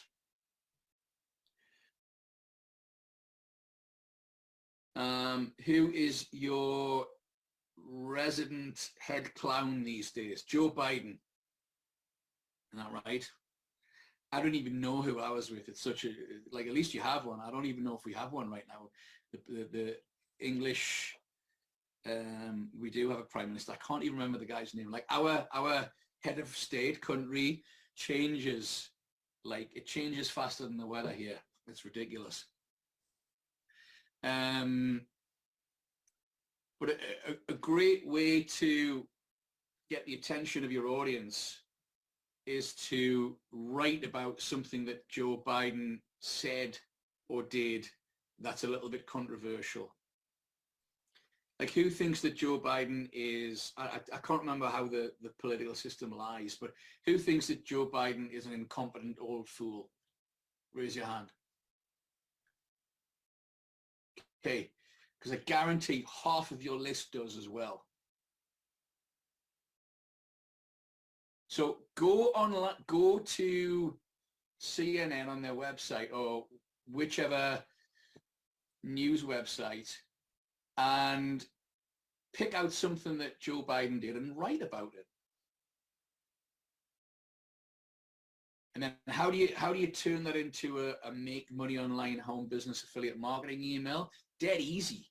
You just say, I'm so glad that I control my own economy and my own destiny. I'm so glad that I don't have to worry about what the government does because I control my destiny. I make my own money. I'm self-employed. Da, da, da, da, da. So that's the angle that you take on it. See how you can free yourself from the rat race and the bullshit politics in the US and make thousands a week. Click here. So simple.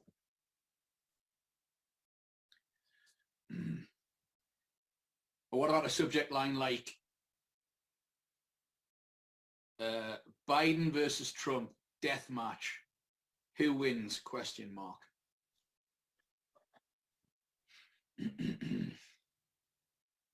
Anyway, topical stories make, they get for really good opens.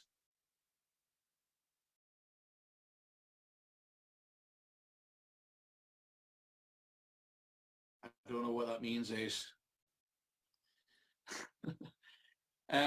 Here's a great one that I absolutely love, and I do it all of the time, and I teach my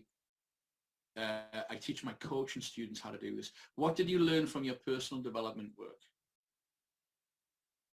Everybody's got to be reading something like The 7 Habits of Highly Successful People, Think and Grow Rich, The Power of Positive Thinking, whatever it is. Okay. How could you turn a chapter from Think and Grow Rich into an email story? Personal development books usually have lots of stories in them. Use these. And what did you learn from exercises that you were doing from the personal development books that you were reading? Hint, if you were only reading without doing the exercises, your life will not change. It's the same with your marketing study. You should all be reading books on either copywriting or things like Expert Secrets by Russell Brunson. What did you learn from me on this webinar? I still call it a webinar. Copywriting Secrets, good man. Is that Tim up there? Yeah, there you go. So the key here, guys, is to never, so Tim, if you're reading Copywriting Secrets, you could write an email about storytelling, about how you're learning to tell stories and how you consider yourself the worst storyteller in the world. Like subject line, I was the worst storyteller ever until this happened. And then you start your email with, I can't tell stories.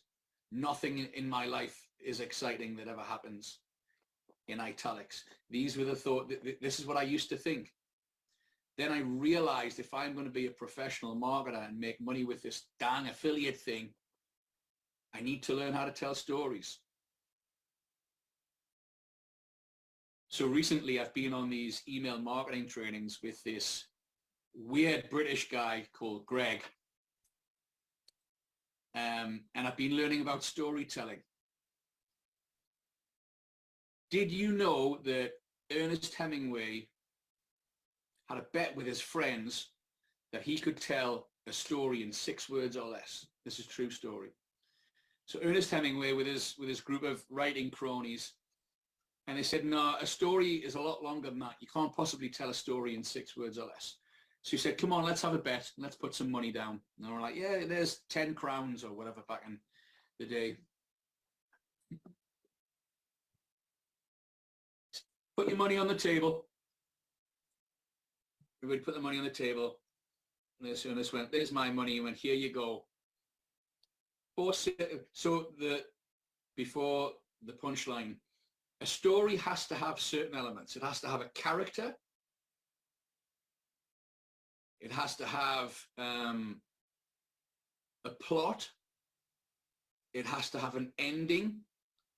And it has to elicit emotion. And all of his friends, being writers, knew that it had to have a character, a plot, an ending, and a setting, and elicit emotion. And they were like, there's no way you can do that in 6 words. And Ernest went, let me show you. You ready?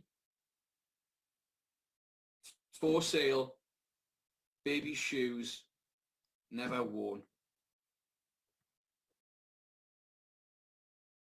For sale, baby's shoes, never worn. Does it have a plot? Does it have a character? Does it elicit emotion? Does it have an ending? Yep. And he won the bet. And you can Google that cool story if you want. So you could tell a little story, Tim, in your to your subscribers this week. You should write an email about that. I sucked at storytelling, then this happened. I got on this course and I'm learning this great book, Copywriting Secrets. In fact, let me tell you the shortest story. Tell the Ernest Hemingway story so you give him value. And then you transition that by saying, and I bet you think that you don't have what it takes to become an affiliate marketer.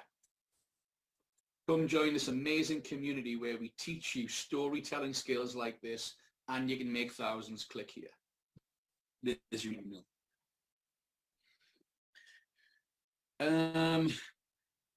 What's happening in your industry? Be careful not to get distracted by other opportunities, but there's a few sites here and a few Facebook groups where there's a lot of inspirational stories coming out, a lot of drama going on, a lot of controversy. You can use these for stories. Testimonials are really the best ones. Like any testimonial that you see in the official Power Lead System group, you should screenshot it and write about it that day. And if you want to dig a story out of the person, if you want to dig a story out of the person sharing a testimonial, just ask them in the comments, hey, which funnel did you use? Or, by the way, what do you do for a living?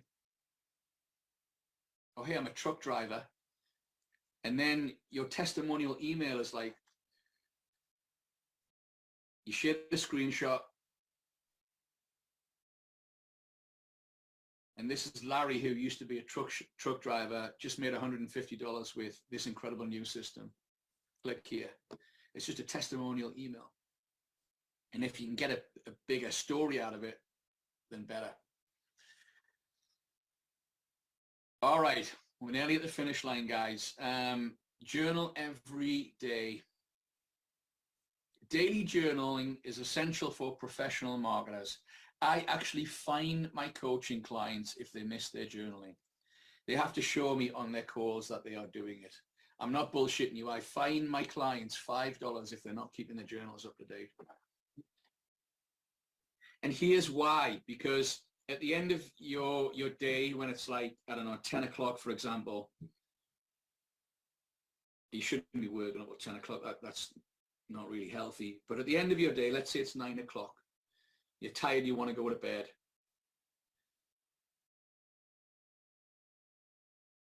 You need to journal what happened that day as a practice. Because otherwise, how are you going to remember any of this stuff that's happening in your daily lives? So penzu.com, and I'm going to show you an example of a journal in a second, is my recommended online journal. Use an online journal as opposed to a written one. Why? Because it's something that's easily searchable. Like if you're looking for email stories, you can actually type in certain words into an online journal. If you're going to use a paper journal, that's all good and well. But if you're trying to remember, like, what was that day that my son said this weird and wonderful thing to me, and then you're scrolling through pages for half an hour trying to find the damn page in the journal. Whereas with an online journal, you can just type in 2 words and it'll find it for you straight away. Set a recurring alarm on your phone. Literally, your world stops, 10 minutes, you journal. And it has multiple benefits. I'll share with you in a second. So you write 1 sentence for the following 4 things. Let me show you what your journal should look like. This is Penzu. Ace Guzman has used Penzu for years for her journaling. I've used Penzu for years for my journaling. I use the Pro version, which lets me keep multiple journals. So I have 1 for my gratitude, 1 for my stoicism, 1 for my daily stuff. But you can use the free journal as a kind of a catch-all. And here's what you write. 1 thing that I'm grateful for. I'm grateful for the warm bed that I slept in while millions are homeless. You all should be familiar with the practice of gratitude, okay? I'm not going to get into that, but just write 1 thing you're grateful for every day. I completed these tasks today and it was a great day because you got some stuff done, right? I wrote 3 emails, bought some solo ads, created a Facebook post. I will improve tomorrow by doing this. So all you got to do is literally just take these questions, just copy this from this document, paste it in Penzu, put some spaces in there. Let's say today you skip your personal development because you couldn't find the time to squeeze it in. And we all understand the value of a consistent personal development practice. So I'm going to say, right, tomorrow I'm going to do it before I go to work. So I'm going to set my alarm for 7:30. My alarm on my watch says personal development. That's going to remind me first thing in the morning that I need to take a half hour and read Think and Grow Rich, for example. Then the other important thing, these 1 to 3 things happened today that I could write emails about. My 13-year-old son, Josh, announced that he has this is all fictional, by the way. My 13-year-old son, Josh, announced that he has a new girlfriend at school. Right? It's coffee talk. It's dinner conversational talk. It's stuff that happens. James, how old's your son, daughter? I don't know what you got.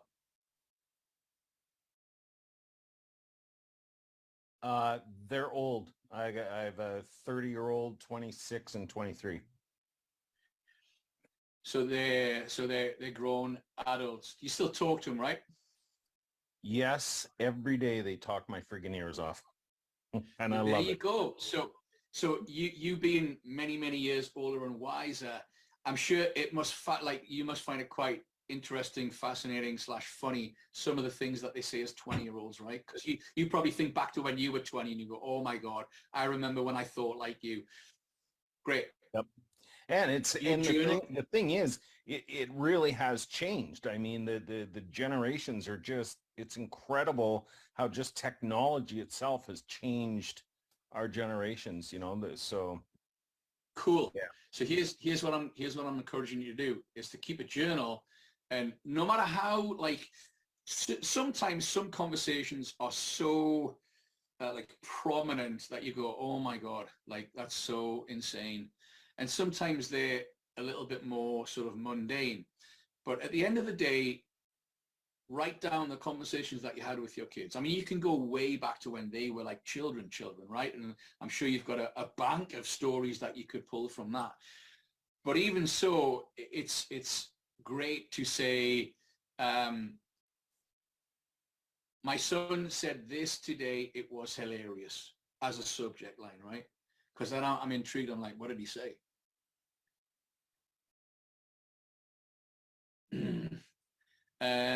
Anyway, point is, these 1 to 3 things happened that I could write emails about. If you do this every day, guys, you will never, ever have run out of ideas for stories.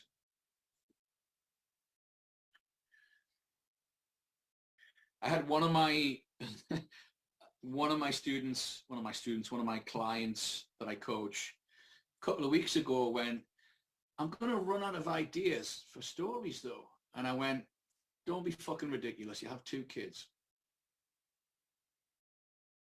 You will never ever run out of ideas for stories. So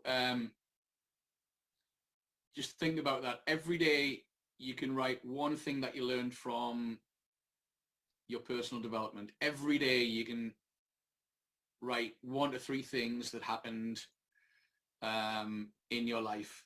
Shopping, children, dogs, pets. Even if you're home alone working on a computer, stuff happens to you. You read stuff. You're exposed to the world. The key, guys, is to get into the regular practice of just 5 to 10 minutes a day at the end of your day, journal. And then ideally, you should have like 1 or 2 days set aside in your week to write your emails. And then you just go back through your journal and it's so easy.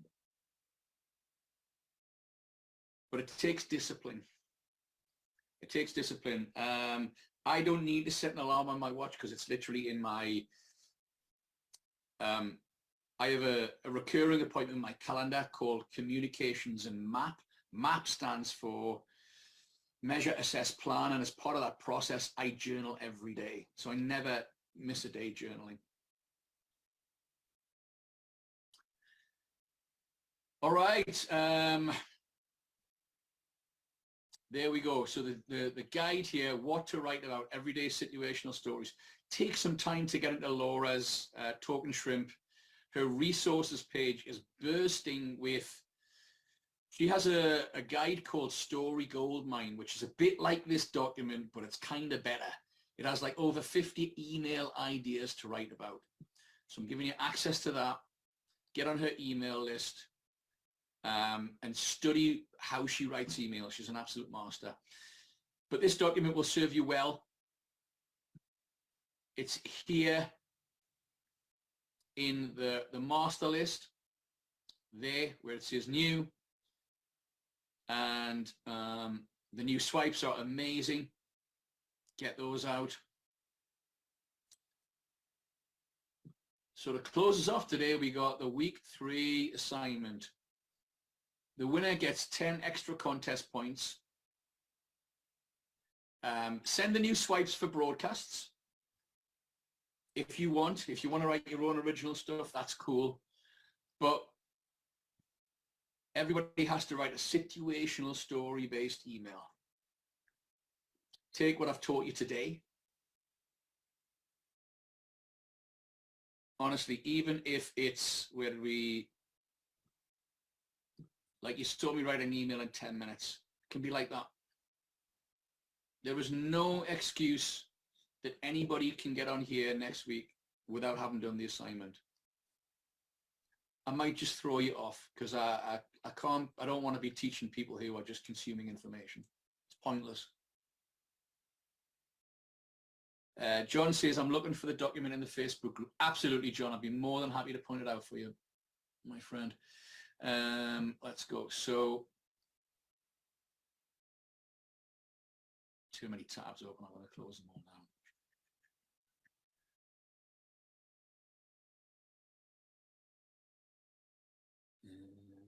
Just go this way. That's Academy.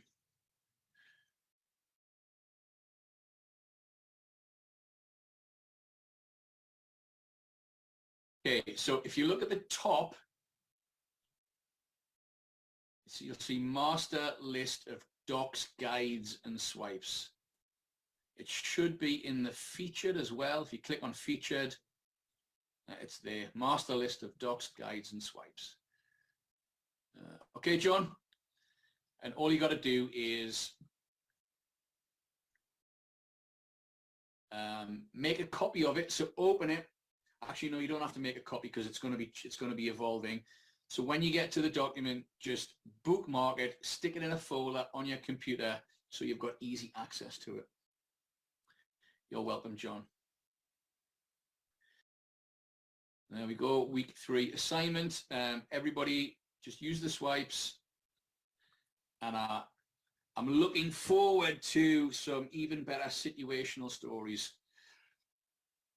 350 words max. Use the techniques that I've taught you about.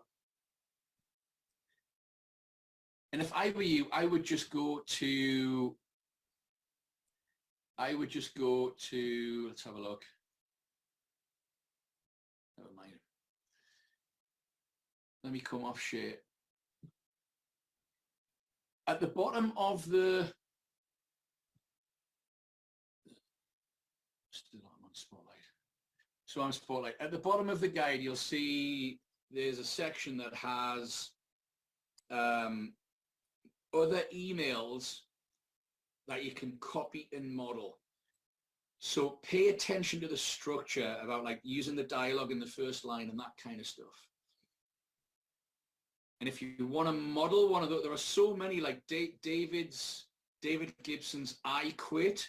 You can use as a kind of a swipe or a template to write a story email. Tino, there must have been times in the last couple of years where you've either thought I want to quit or you've been close to it.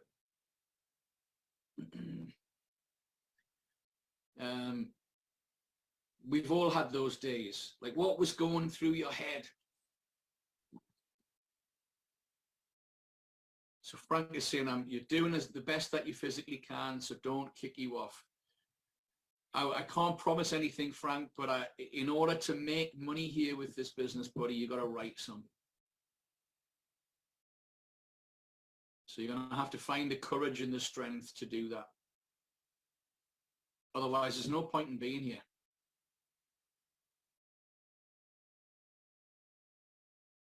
I'd lost my train of thought just a second there.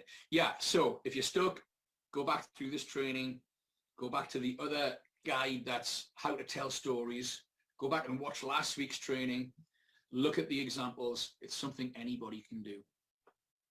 So hands in the air, who's going to get the assignment done for next week and get 5 points for themselves in the contest? Yeah, everyone? Cheers, Ace. Have a great day. I just said bye to Ace, bye to Chester Run. So that's awesome. Just remember, you get 5 points just for entering. 10 points for the best email. Come on, somebody's got to knock James off top spot. And you get 2 points for a goal and 5 points for an MTI. So don't forget to tell me if you got any additional sales. But the biggest thing that I'm looking for is just doing the work. And like Tino, like, I want to see what your email looks like. Frank is saying, why do I have to enter a contest? I'll give you 4 reasons, Frank, why you need to enter the contest. Number 1, you could win some money. Have you got enough money so that you don't need any more?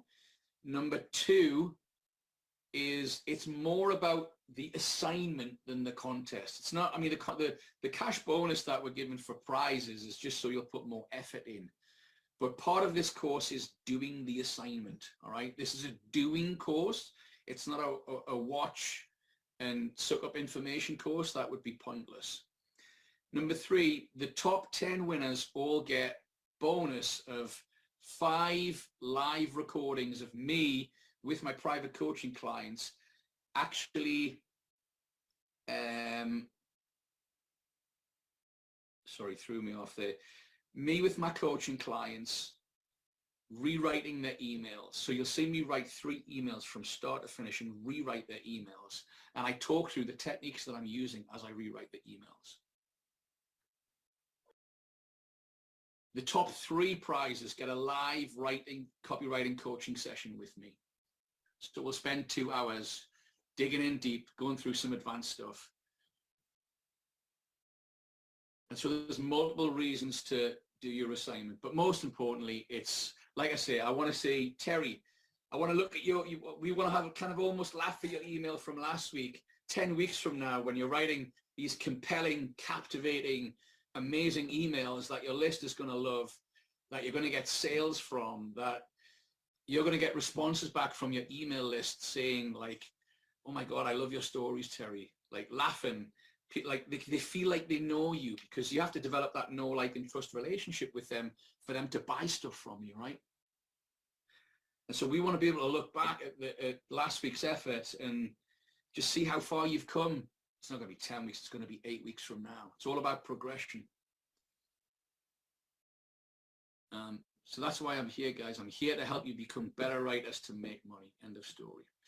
That said, let's open it up. Any questions before we close out today? Rick saying, I stayed up until 4 o'clock a.m. this morning copying swipes. And after 6 hours sleep, I'm trying to learn. I have my work cut out for me. Well done, man. Good to see you working hard, Rick. Any questions, guys? Thanks, James. Have a great one, buddy. Yes, Terry, come on up. I would just like to add my opinion. So I've been on all of the trainings. I've rewatched, I've taken notes, and I really didn't get the information until I processed the email. When I sat down with all of the information that I printed out, the guides, the checklist, that's when it all really clicked. And I didn't do that well, but it doesn't matter. That's not the point. The point is that I'm learning, Yeah, you're right. I'm getting better, but doing is the most important aspect, because just getting the knowledge, even taking notes, even rereading your notes, but once you apply the knowledge, that's when it all kind of comes together. So That's I'm when grateful. you learn, isn't it, Terry? Thank you. Yes, you guys don't even know. I almost said, screw it. I'll just do next week's assignment, because I thought I sucked so bad. I'm like, screw it. I'm not even going to do it. And then I was like, what do I have to lose? I'm not in it for money. I'm not in it for prizes. I'm in it for knowledge, and I'm in it to be the best copywriter, email person that I can be. So I'm grateful for this class, and I'm really stepping out of my comfort zone, and I'm loving it. So thank you very much. Terry. Thank you so much. I think you summed that up perfectly. I couldn't have said it better myself. Yeah, you don't. It's a very different mindset and attitude that you have watching a training when you know that there's homework there to do. I'm going through a course right now to become an email list manager, actually looking after like email lists, huge lists for companies that like online revenue is how they make money, and these companies typically they don't have an in-house copywriter. So an email list manager manages their list, writes daily emails for them, analyzes their stats. But my point is, me going through this course in the knowing of I have to, what I'm studying right now, I have to learn to do so I can actually service a company. And there's an assignment at the end of every module that I go through that gets graded by a professional copywriter. And so when I'm watching the training, I'm not just watching it to consume the information. I'm thinking, how do I use this? How do I use this? How do I use this? And it's right, Terry, it's a different mindset to sitting there going, oh, well, this is interesting. Exactly. When you called my name and you were going to critique my email, I was like, oh, okay. And my 9-year-old is sitting next to me, and I'm like, oh no, here we go. And you know, I welcomed. I wasn't like last night when I sent it, I was very last minute, so I apologize for that. But when I sent it, I was like so nervous, like, oh my gosh, I'm going to be the worst one who's going to like rip me apart. But today I'm like feeling comfortable, like I'm excited. I want you to, you know, tear me apart. I want you to tear it apart word by word. Tell me how I can be the best that I can be, because you are the best, and I want to be the best. So that's great.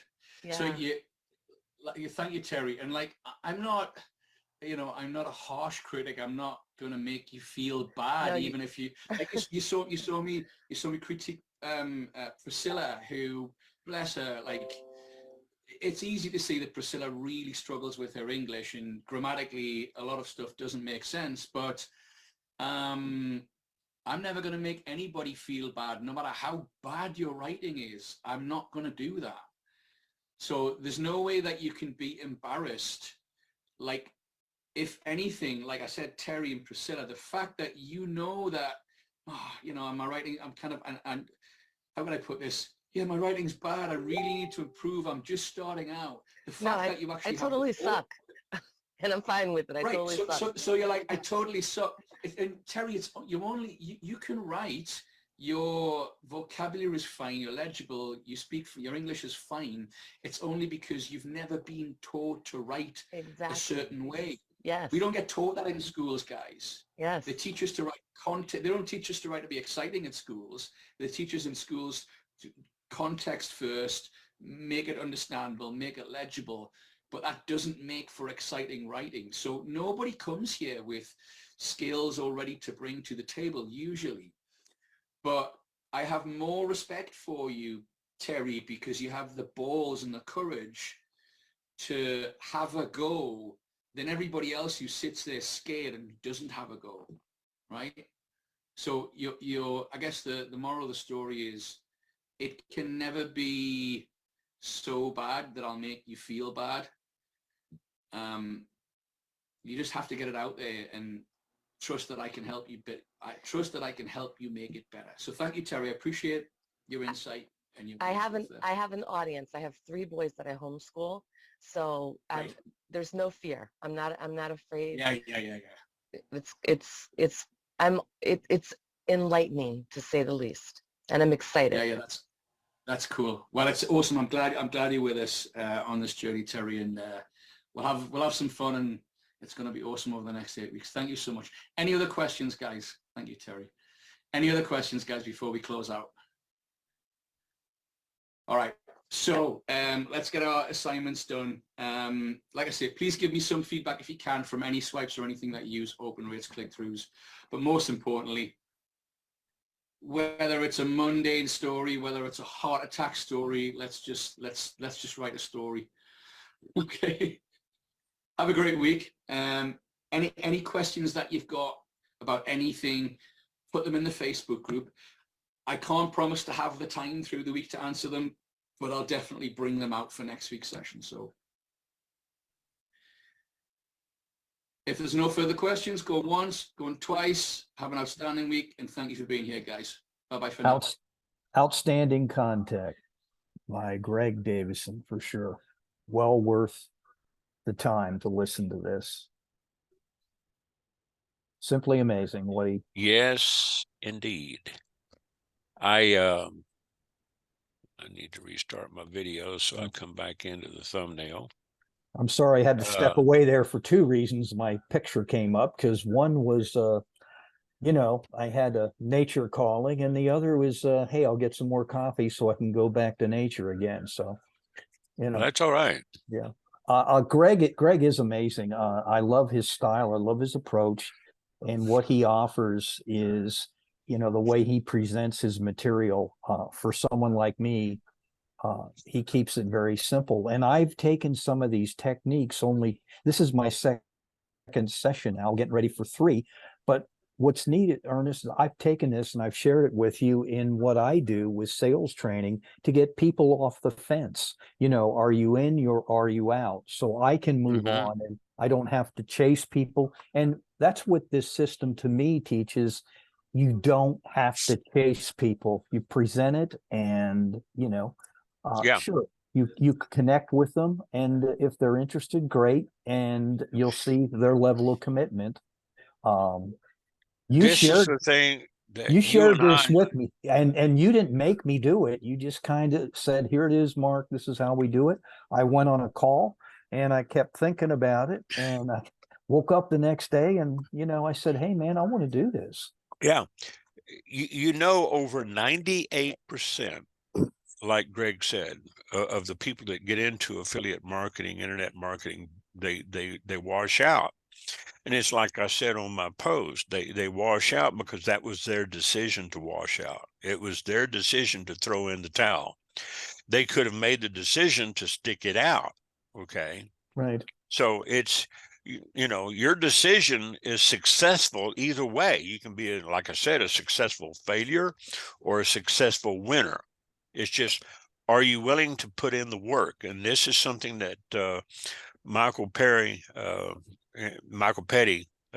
we discussed this back and forth a lot.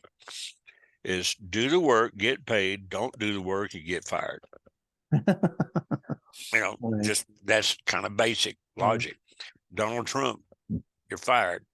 Do the work, you get paid. It was a concept that I used with these kids that used to work at the convenience store with me down there in Blanco. They wanted a job. They came in, put in an application. They started. Then, I got this school function. I need to go play with my friends and everything. I said, well, evidently you don't really want a job. You want the paycheck, but you don't want to do the work for the paycheck. I said, here's a concept. Okay? Here's an interesting concept. You show up, do the work, you get paid. Okay, what a concept. And it's, we don't teach our kids that nowadays. Well, schools don't. You and I do. The old school. Here's something I'm reading. It's been out for a while. It's on its 25th anniversary. Yeah. It's Yeah. updated for today. Yeah. And he talks about building assets. This power lead system is an asset. It's my main toolbox. I wish you can't go back, but 2011, when he was talking about getting fired and all that, I didn't have access to all this. I was a neophyte. I didn't know anything like this existed. He was talking about using YouTube and how he stayed up really late in the morning to catch the training. You didn't have what is available right now. I mean, my goodness. The technology has exponentially it's just sped up. It's incredible. It's like AI. It's been around for 20, 30, 40, 50 years. But it's just now come of age where it's almost becoming sentient. And that is scary. Yeah. Okay. Well, as they say, America's growing up. And it's kind of scary how America's growing up. I don't like some of the things I see, but there's some good things out there. And this type of platform, and there's others, in 2009, if I would have had something like this, I wouldn't have probably thought twice, about, hey, I need to get a job. I need to do this. I need to do that. But I didn't know you in 2009, so I kind of bounced around and, did the best I could. Sometimes I share with my team members stories. We tell stories. One of the greatest storytellers in the world was Jesus Christ, our Lord and Savior. You got it. Matthew chapter 13, he tells a story about the sower going out and sowing seeds, and I can draw the analogies to business. Then there was the other one where he was feeding the 5,000 on the hilltop or out in the pasture, whatever. The Sermon on the Mount. That was 5,000 men. Where was all the kids and the mamas and the cousins and all that? There's probably about 15, 20,000 people out there, if you think about it, just a small town. Because they came out to hear a good story that spoke to them. He who has ears to hear, let him hear. Well, they were out there. It was afternoon. It was hot. And the disciples, John and Andrew and some of the others, came to him and says, Lord, send them back to town, so they can go get something to eat. He says, no, you feed them. And they're standing around looking like a couple of dolts, like, we got 20,000 people out here and we don't have anything to feed them. Oh, you faithless generation. Right. How long am I going to put up with you? Okay. And you could see the exasperation in some of those stories where he was dealing with his own disciples, Sure. He says, what do you have? Well, we got this little boy over here. He's got 5 loaves and a couple of fishes. He says, bring it to me. So he raises it up and he blesses it.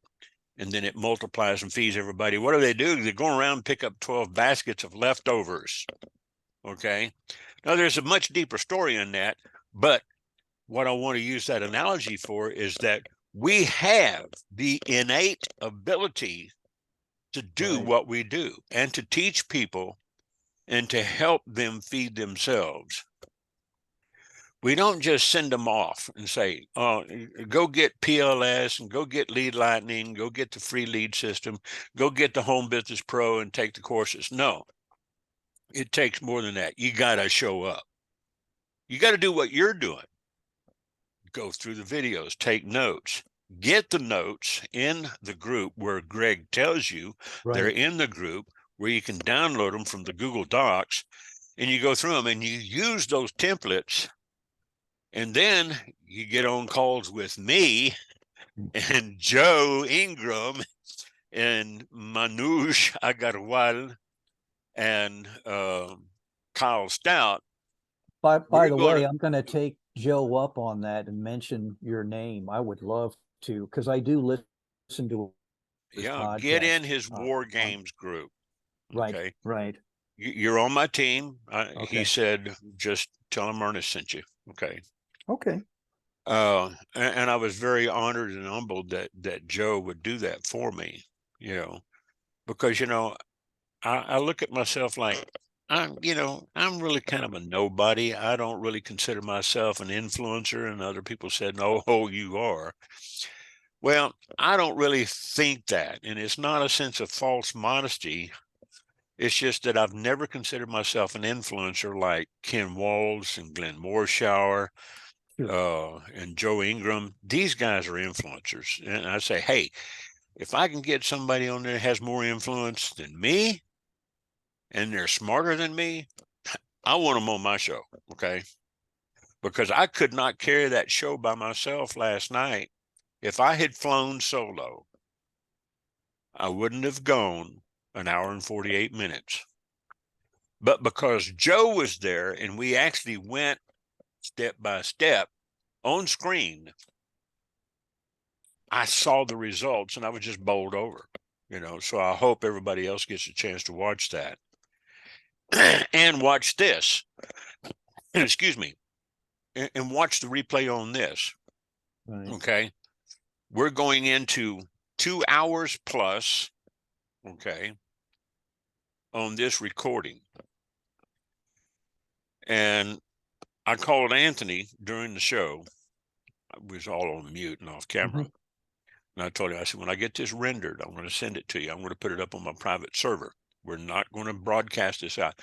Sure. Could we make money on this recording? Yeah, we could probably include it as part of the course material. Because there was so much in this one Right.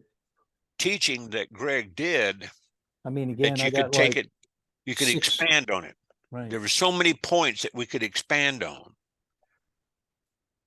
And it's like last night, I was going to do a combined show with Joe on, using AI and then email marketing with AI, that it actually said, nah, I need to say, because we were going along just on one part of the mastermind. I said, why don't we do this next week? Let's say next Friday, because that's one of his office days. And by then, maybe we can have Kyle and Manoush on the call with us, because he sent out an introductory email to him. And then have you and Tom Ginn, or Tom Ginn or Ginn? Ginn, Tom Ginn. Tom Ginn, have you and Tom get on the call with us, Right. and Right. do some questions and answers and, some back and forth. I could probably do it on StreamYard, but the problem with StreamYard, even on a paid account with StreamYard, is you can only seat 10 people. With Zoom, I've got this account set up for 100 people. Okay. So maybe we could get some more people on. I could set everybody to mute and then unmute them as they raise their hand. Because if you give everybody the capability to unmute, you can get a lot of crosstalk, so you have to be kind of selective and say, hey, raise your hand, and I can unmute you and then mute them back. That's something I learned back in the old days of GoToMeeting, GoToWebinars. I had to put everything on mute until somebody raised their hand. But especially with this one guy I had, oh, where was he? I'm trying to remember. Gary. He was up in Iowa. I won't mention his last name. He's a good guy, you know, but he just, you know, he decided to get on one of my training sessions after he had about a half a bottle of whiskey, you know, and start getting on there and talk trash. I said, bye. You know, and he called me up the next day. He said, hey, man, why'd you block me off of your webinar? I said, Gary, I told you not to do that. You know, we're still friends. But I said, friend or not, I said, you know, we got work to do. And, you know, it's about working with people and learning the Right. different personalities, you know. One of the things I was going to say, Ernest, too, Rich and Ace, I texted them. But by the way, he helped me figure it out. He said, hey, Mark, you probably need to clear out your cookies. And I Yeah. told him, I said, yeah, and I did. And guess what? It worked. It populated. And that's why I miss my younger 22-year-old who now is at grad school. He left us. So I missed him. I kind of miss not having Teddy around the house to say, hey, Well, Dad, see, do this, do that. that's why I said flush your cache. Yep. Yep. I guess I just phrased it a different way. No, and Clear that's your okay. cookies. Yeah. Yeah. That sounds kind of wild. Clear your cookies, right? But Yeah, well, you don't want to tell that to some of my people. anyway, going through They that. start taking their clothes off, you know, and say, Right. it's cookie time. No, don't go there. But I shared with Ace and Rich. I said, Rich to me is the analytical, amiable type guy. You know, he's low He key. is. And then you've got Ace, who is the animated, amiable type person. She's like, woohoo, let's have a party. And I'm not making fun She of that. is the Good. counterbalance to Right. Rich, and they pair off of each other. They work so well, you Yeah. know. But In that, their sessions are good. And I oh go yeah, in there. I don't stay all the time till the bitter end because sometimes they're in the middle of the day, but I always pick up a nugget or two just watching them how they get in there and maneuver within the back office. well, And if I'm not mistaken, they're supposed to be having a session coming up in about 5 minutes. yes. So why don't we go ahead and close this out? Let this go to render, and let's jump over on Ace and Rich's show, and I'll see you over there. Okay. All right. Thank you, Ernest, for all your help You today. bet. I appreciate it. You bet. We'll talk to you later. You got it. All right. Bye-bye.